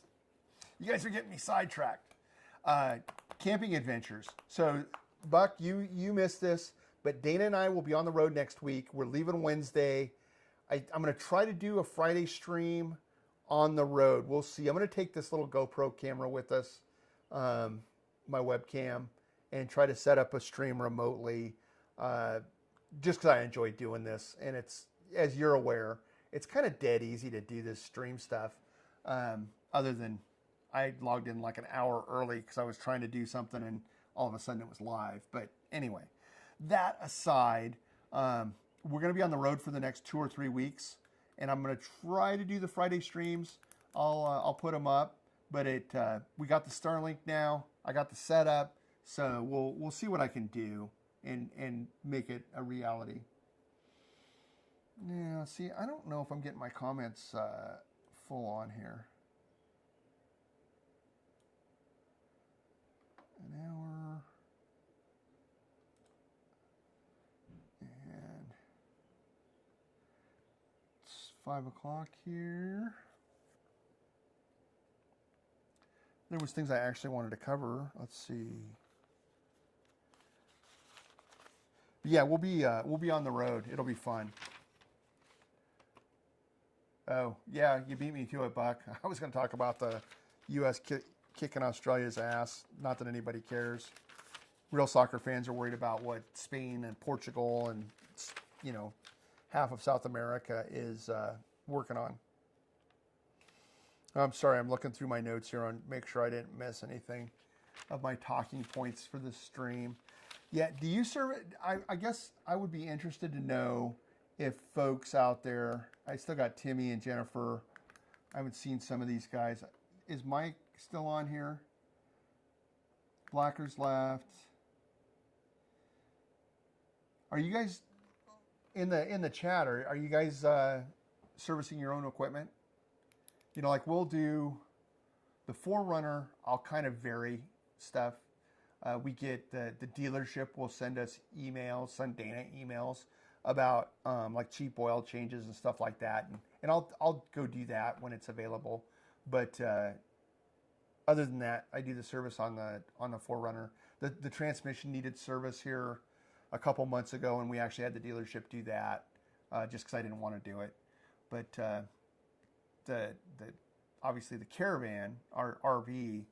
Well, first of all, here in the U.S., there's no RV dealership that I would trust to touch any of my stuff. Frankly, I'm not going to Camping World. They have a horrible reputation, and Johnson RV, the closest place to me, also they're more of an RV dealership. So I'm not having them work on my crap either. Again, there's just look at YouTube. There's just a constant stream of RV horror stories. So again, I'll continue to service my own stuff, and if it breaks or whatever, then it'll be on me. It'll be my responsibility, and ultimately fixing all the stuff I've fixed so far been on me. You know, just carry a big box of tools, and you'll be fine. Let's see, Jennifer. Used to, not anymore. I'm guessing doing the servicing. Yeah, and it's, you know, well, again, everybody's, you know, in their own adventure. So, you know, there are some folks that, you know, need to pay to get stuff done anymore. So I understand that too. You know, like when you're Buck, what are you going to do? He can't possibly be bothered to, you know, step outside the King's store to, you know, service his own equipment. He's got to go buy new stuff. I wish if I had all of Mr. Buckaroni's money, I would just burn mine, if I'm honest, because that guy's buying stuff right, left, and center.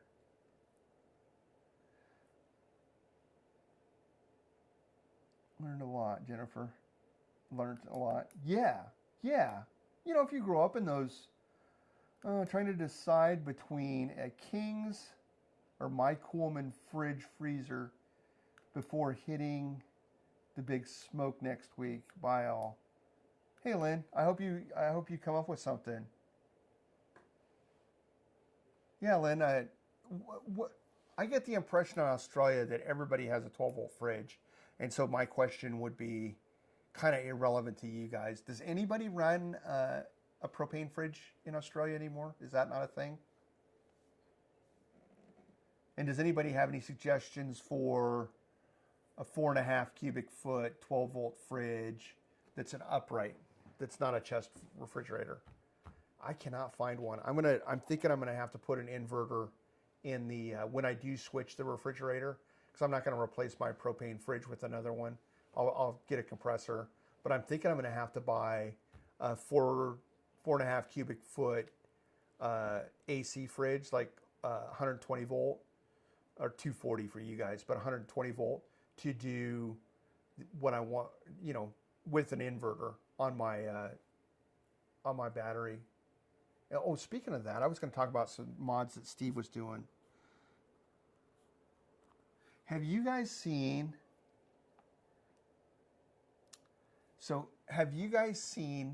I think it's his latest video. It's the Saw channel. It's Steve and Winnie, maybe? I don't know.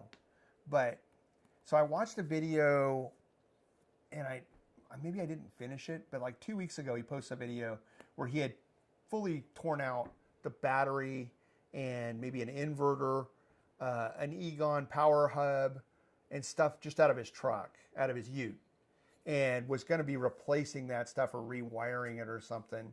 And then he just posted a video this week. And again, I'm terrible about this, like watching half a video or 2/3 of a video and not finishing it. Anyway, but he's just converting to a power station.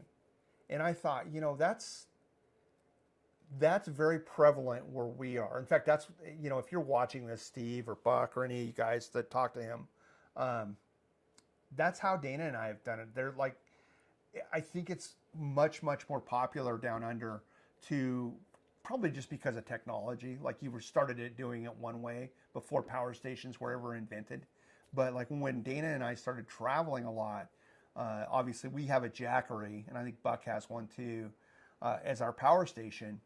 But in the back of the 4Runner, I just carry the Jackery with plugged into like a little cigarette lighter plug-in, and I charge my phones and batteries and, you know, for cameras and that sort of thing on it. Obviously, we don't have a fridge in the car, so we don't need it for that. But anything we might need to charge, or it has AC plugs in it too, so we can make coffee or whatever off grid. We carry a power station, but I think that more and more people. I was just looking at that video, thinking, "Wow, I really think he's onto something," which is. And Buck, you mentioned it. So the Jackery is not a great example because it doesn't have a high voltage or high amperage plug on it. Some of the Jackery would be benefited greatly by an Anderson style plug to charge 20 or 30 amps at a time rather than the 10 on a cigarette lighter. But anyway, my point being, I just thought it was pretty cool that he had taken the time or given the thought that, hey, I don't have to have this big, extensive, and it's not expensive. Dollar for dollar, it's probably cheaper to go buy a lithium battery and kind of create your own deal than buy a pre-made power bank. But it's much more accessible, I would say. Like, power banks come in all shapes and sizes. And so I really, really think that people are almost better served. Well, it doesn't take special knowledge. Like, you're not going to burn your truck or your car down by putting a power bank in it and plugging it to a cigarette lighter, or even wiring an Anderson plug in there and just plugging it in that way if that's an option, versus any number of these kind of home-built options where you're taking a battery and then you have to figure out a battery tie-down place, and you have to do some, not specialized, but you do have to do some wiring to wire in, any charger, like a DC to DC charger, inverter, all that stuff is kind of onesie twosie. I don't know. What do you guys think? Do you think that's a big change? I really thought that Steve is onto something, and I had not thought about it in those terms on our setup. It never occurred to me because we just had the Jackery to start with, and so it never occurred to me to put a battery in our tow vehicle. And we've already got the trailer, and he mentions this in his video. If your trailer has a robust electrical system, you don't need a power bank or a lithium battery in your tow vehicle. Timmy's got a 3-way fridge in his Caravan. Okay, so some people do have them still. I really like the 3-way fridge in ours. It's getting old. I fear that it's going to give up the ghost, and due to many things being, like, our original Dometic fridge was built in, I think, Sweden. I think it's a Swedish one. And I just know, even if I take it out and replace the cooling unit with another ammonia absorption type system, it's just going to be made in China. And frankly, it's a lot to deal with. I'll probably go with electricity. And by the looks of it, I probably will wind up, it's not terribly efficient to go with an AC fridge in a Caravan with an inverter. It kind of sucks the power, but that's probably the way I'm going to go. Sorry, I'm looking at the chat.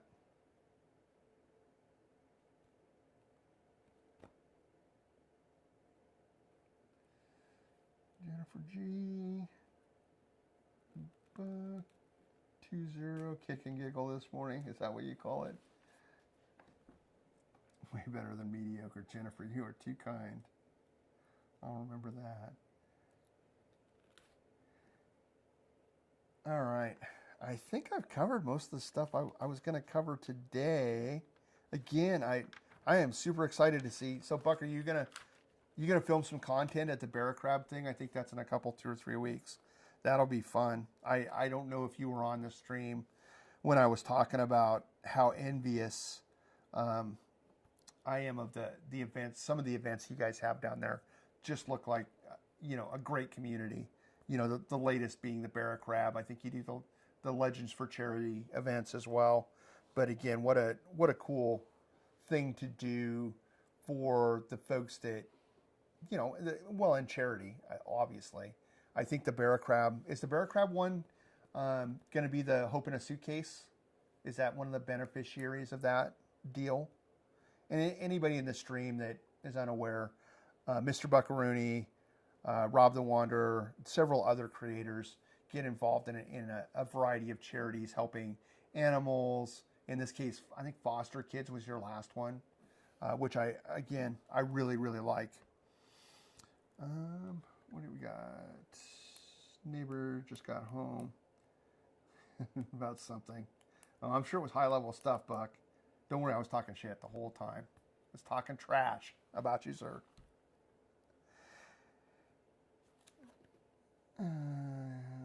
Take a camera. I'm going other places as well, mate. Feed the kangaroos on the beach in the morning.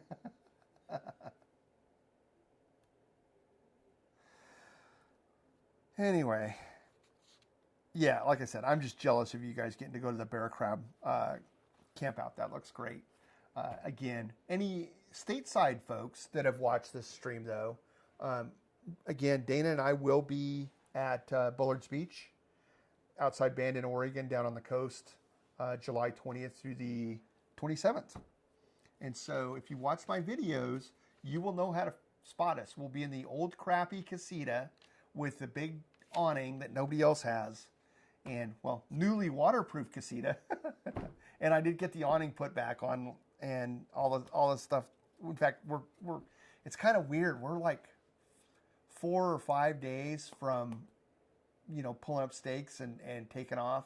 And we're in that uncomfortable time. Like, we could leave at any time, but we just can't yet because the other folks we're going with aren't ready. And it's like, oh my God, I'm so ready to be out of here. I'm so ready to go. The trailer's like half loaded. Oh, let's see.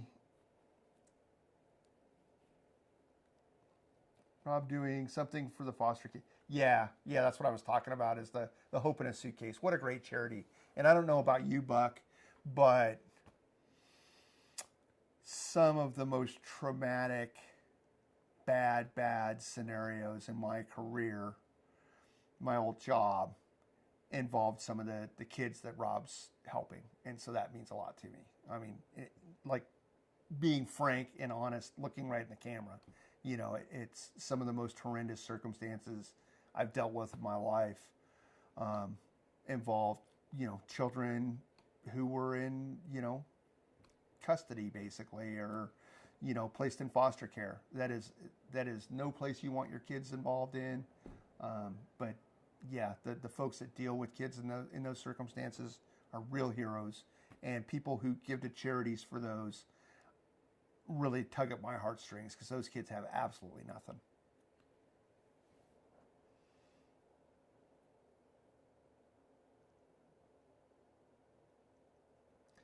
Comments about the Italian Prime Minister has no filter.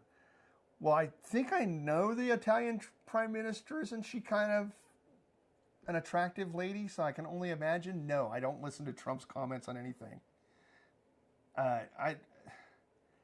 He has no filter. No, he's a freaking retard. In fact, the whole end of the war in Iran, I feel like we're being governed by Forrest Gump. He accidentally ended the war in Iran.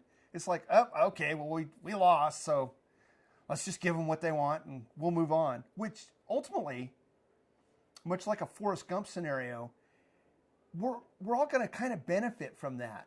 Us not being in a perpetual war with Iran and them pumping oil to the world. Are they good people? No, but shit, half the people that America does business with. I don't think the fact that, we do business with China, my iPhone's made in China by freaking slave labor, your BYD car with all the technology stolen from around the world is made by, in sweatshops by people making, 30 cents a day or whatever the scheme is. Again, the fact that maybe the Iranians aren't the boogeymen we thought they were, and we can actually just trade with them and everybody's going to benefit. Freaking who'd have thought? It's stunning. And again, how many countries do we do business with, especially in America, where our allies are as big of assholes as anybody that's ever lived in Iran? I mean, the fact is we do a lot of business with a lot of real shady folks. And so, yeah, if we can just wave our little magic wand and, Harry Potter the situation, and all of a sudden we're trading oil and whatever, I don't know. I might be a little frustrated.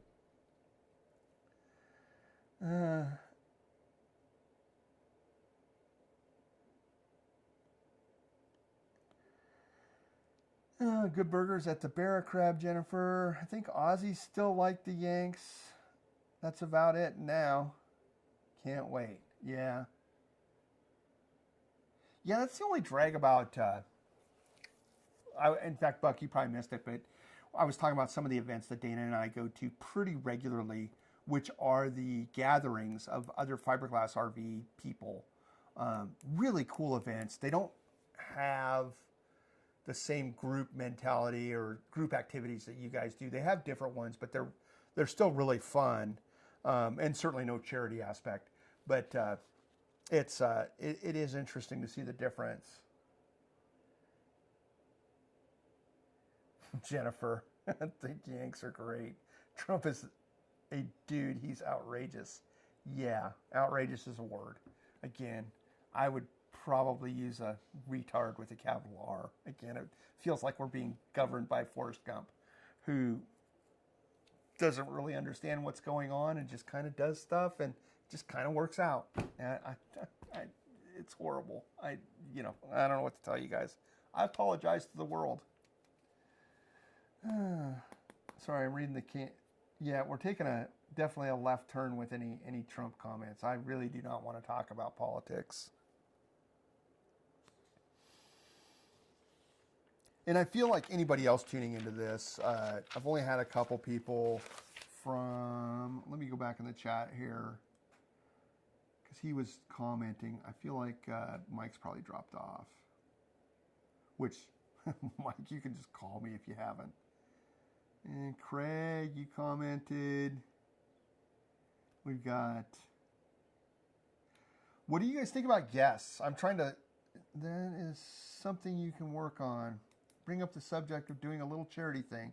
Even if you raise $100, some charity benefits. No, you're right, Buck. You're right. It is something I would look at doing in the future. I'm not committing to anything at this point. I do have a charity in mind that's close to home for me. Again, specifically Rob's charity donations to this Hope in a Suitcase situation. That could not be a better charity. We have one here locally to me that I've been involved with before called Angels in the Outfield, which does that. It's not a suitcase situation. They do a lot of things for kids in those same situations. That's a great group to me locally. Additionally, there's another charity that I volunteer with, frankly. It's a 501c3, which in America is a charity, but it's a search and rescue group I belong to. And I may work out some way to start doing some sort of charity work for those guys because they always need the cash. Everything they do, unlike a lot of search and rescue organizations, they have a lot of big vehicles. There's a lot of maintenance costs. There's a lot of fuel costs, infrastructure, upgrades, radio equipment. It's a comm group and a four-wheel drive group. So everything they do is expensive. And it's important to me to support those guys, my brothers and sisters at Mountain Wave. So I may work on some charity stuff. Grab a camp oven out, knock up a damper. I will post you over some golden syrup. You will be the star of the camp up, mate. Search and rescue would be perfect. Yeah. I have a camp oven, and I have your damper recipe. We had golden syrup, like maple syrup. I don't know what golden syrup is, and I don't want to get into your personal life, but if it's some like Jeffrey Epstein stuff, I don't need your golden syrup. But I'm headed to Canada next week. Honest to God, I'm going to be in Canada on Canada Day. I think I can get some golden syrup if maple syrup is what you're referring to. Yeah, I got to do the copy down your recipe before we leave because I do want to do not that we ever do cook-ups, but I do a small cook-up with a little camp oven and make a actual Australian damper. I think would be a lot of fun. A lot of fun. But yeah, Buck, I'm going to be doing a live stream next week. I'm going to try to do it on Friday at 4 p.m. from Anacortes, Washington. And then the following, Monday, we will actually be in Canada. We're going to be there for 7 to 10 days. I hope to do some really cool wildlife photography up there. Well, real cool is relative. Like if you guys have seen any of my videos of the bison and stuff like that, that's all with a really small camera. Well, it's not a small camera, it's a regular size camera. But this is my camera that I normally shoot videos with. And it obviously does not have a huge lens. I repossessed my camera from my friend Jeremy. So I also have this freaking DSLR camera. This is an old Nikon. But it has like the total wildlife photography lens. And we're going to actually be taking that with us to hopefully capture some stuff while we're up on the islands. We're going to potentially do some whale watching. And there allegedly are sea wolves and bears and otters up there. And I just wanted to be kind of equipped to do that. So we're going to be doing that stuff. Let's see. 3 cups of self-raising flour. 1 cup of pouring cream. Is that like heavy whipping cream? 1 cup of Sprite. Or will look like a pancake. All-purpose flour. Yeah, I know. I feel inadequate on that too. Well, you should feel this thing. This is like, I'll have to get a backpack just to fucking haul. Sorry. Did I use profanity? I apologize to everyone in the chat, but I used profanity. But yeah, this is a massive lens. I don't know what the full range. Yeah, this is a 150 to 600. Obviously, this is a photography camera, but I thought if I could take some shots, it's a stills camera. It's not a video camera like that. Again, this is what I normally kind of use. I got to copy that. I'll have to go back here in the chat. Of raising flour. I wonder what raising flour is in American. Self-raising flour. I wonder if that's a thing here. Don't use all-purpose flour. Okay, I'll look for that. And Sprite. I wonder if I can use tonic. You figure I can use like do you make gin and tonic down where you're at, Buck? Is that a thing? You're freaking half British. I mean, a G&T's got to be part of your national culture.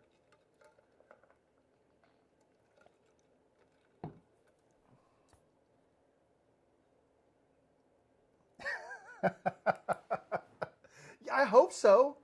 Frick, that'd be badass. Yeah, I want to take some. I have some ideas on how to get out. I've got I don't normally take like a legit tripod with us.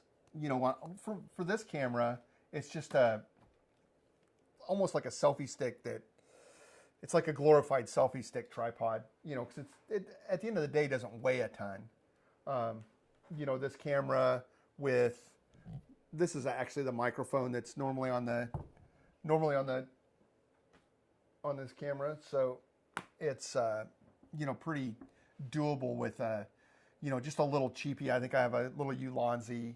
It actually goes up to 89 inches. But anyway, I've got a bigger Manfrotto tripod that I'm going to take with the big camera so I can actually, again, I'm freaking old and weak, bro. I can't be holding that thing up all day. Let's see. There's a crazy. Self-raising flour already has the baking powder in it to make it right. Okay. Grizzly changing his mind. Get fizzy ginger. Oh, you know what? Australia, that'd be a whole thing. Don't use Coca-Cola. I'm not going to use Coca-Cola. Well, I mean, Sprite is a Coca-Cola product, nerd. I could do 7-Up or Sprite. I can just do Sprite. Or, you know, whatever. It's not that big a deal. No, I'm going to have to try that. I definitely want to try that. Well, I need to rewatch your video on it. On how much of everything I need and the whole scenario. And I'll have to figure out. So we don't call them, what do you guys call them? A camp oven or something? Yeah, I grew up, my mom always called it a Dutch oven. Dutch oven can refer to other things too, but anyway, in my case, a Dutch oven was a big cast iron, you know, like you would call a camp oven. Let's see. Hey, Luke. I really appreciate you tuning in. And just so everybody's aware, Lukey, I started this stream like an hour early because I was effing around and started it by accident. So Luke's been with me. Him and Timmy have been on here forever. I really appreciate everybody watching. Yeah, because it shows me I've been going for 2 hours and 10 minutes. But the reality is it started an hour and 26 minutes ago was when it's supposed to start. Yeah, Luke, I appreciate your participation, man. Have a great weekend. I think it's Saturday for you guys, so halfway through the weekend.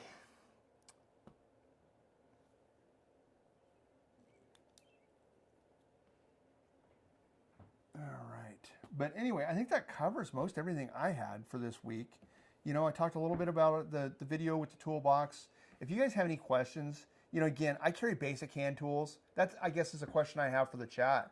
Do you guys carry power tools when you travel? I'm considering, since we're going with 2 other couples, I was looking at some different scenarios in my little brain housing group that I might take some power tools with me. Keeping in mind, we normally take those cordless batteries. What is the stupid brand of them we have? The green one. Anyway, I can't remember the brand. Ryobi. We take some of those Ryobi batteries because we do have a little fan that we use in the trailer when it's hot out. We take our cordless batteries for that. Should I bring like a little 1/4-inch impact driver with me? Because again, we don't, like, even when we go out for months, well, I never, you know, I'll carry maybe a saw blade, some stuff like that in case I needed to cut metal. But typically all I take is hand tools.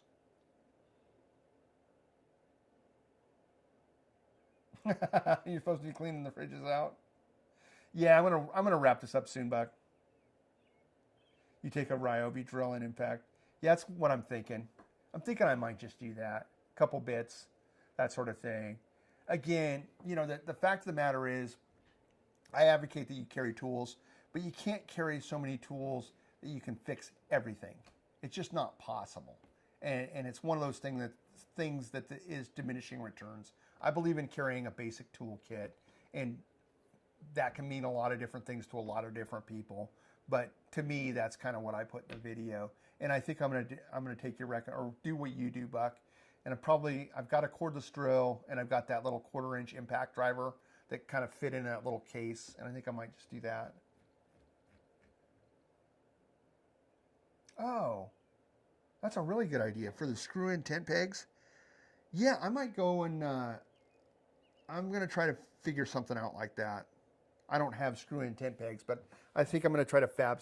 I do have a large country hardware store where screw-in tent pegs could just be like big freaking bolts that I put in the ground. Yeah, that's a really good idea. That, and I'm trying to fab up some walls, like your Shady Gear walls. I'm trying to make some of those. But anyway, Dana's eating dinner downstairs without me, guys. I think I need to wrap this thing up. I really appreciate everyone's participation. We made it 2 hours and 13 minutes.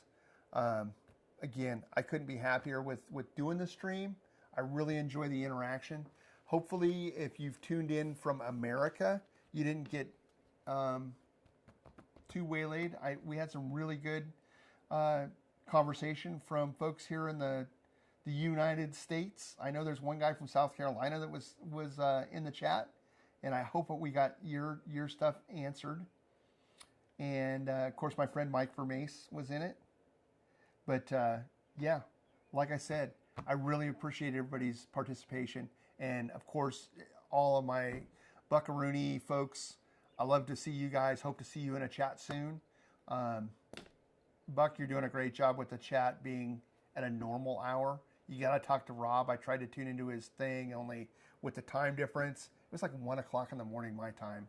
And I can't be getting up at 1 o'clock in the morning unless it's for a Buckaroony stream. So, yeah, I'm not setting an alarm. If I happen to get up to go to the bathroom, maybe. But anyway, I love you guys. And I will chat with everyone soon next Friday. We'll see you then, 4 p.m.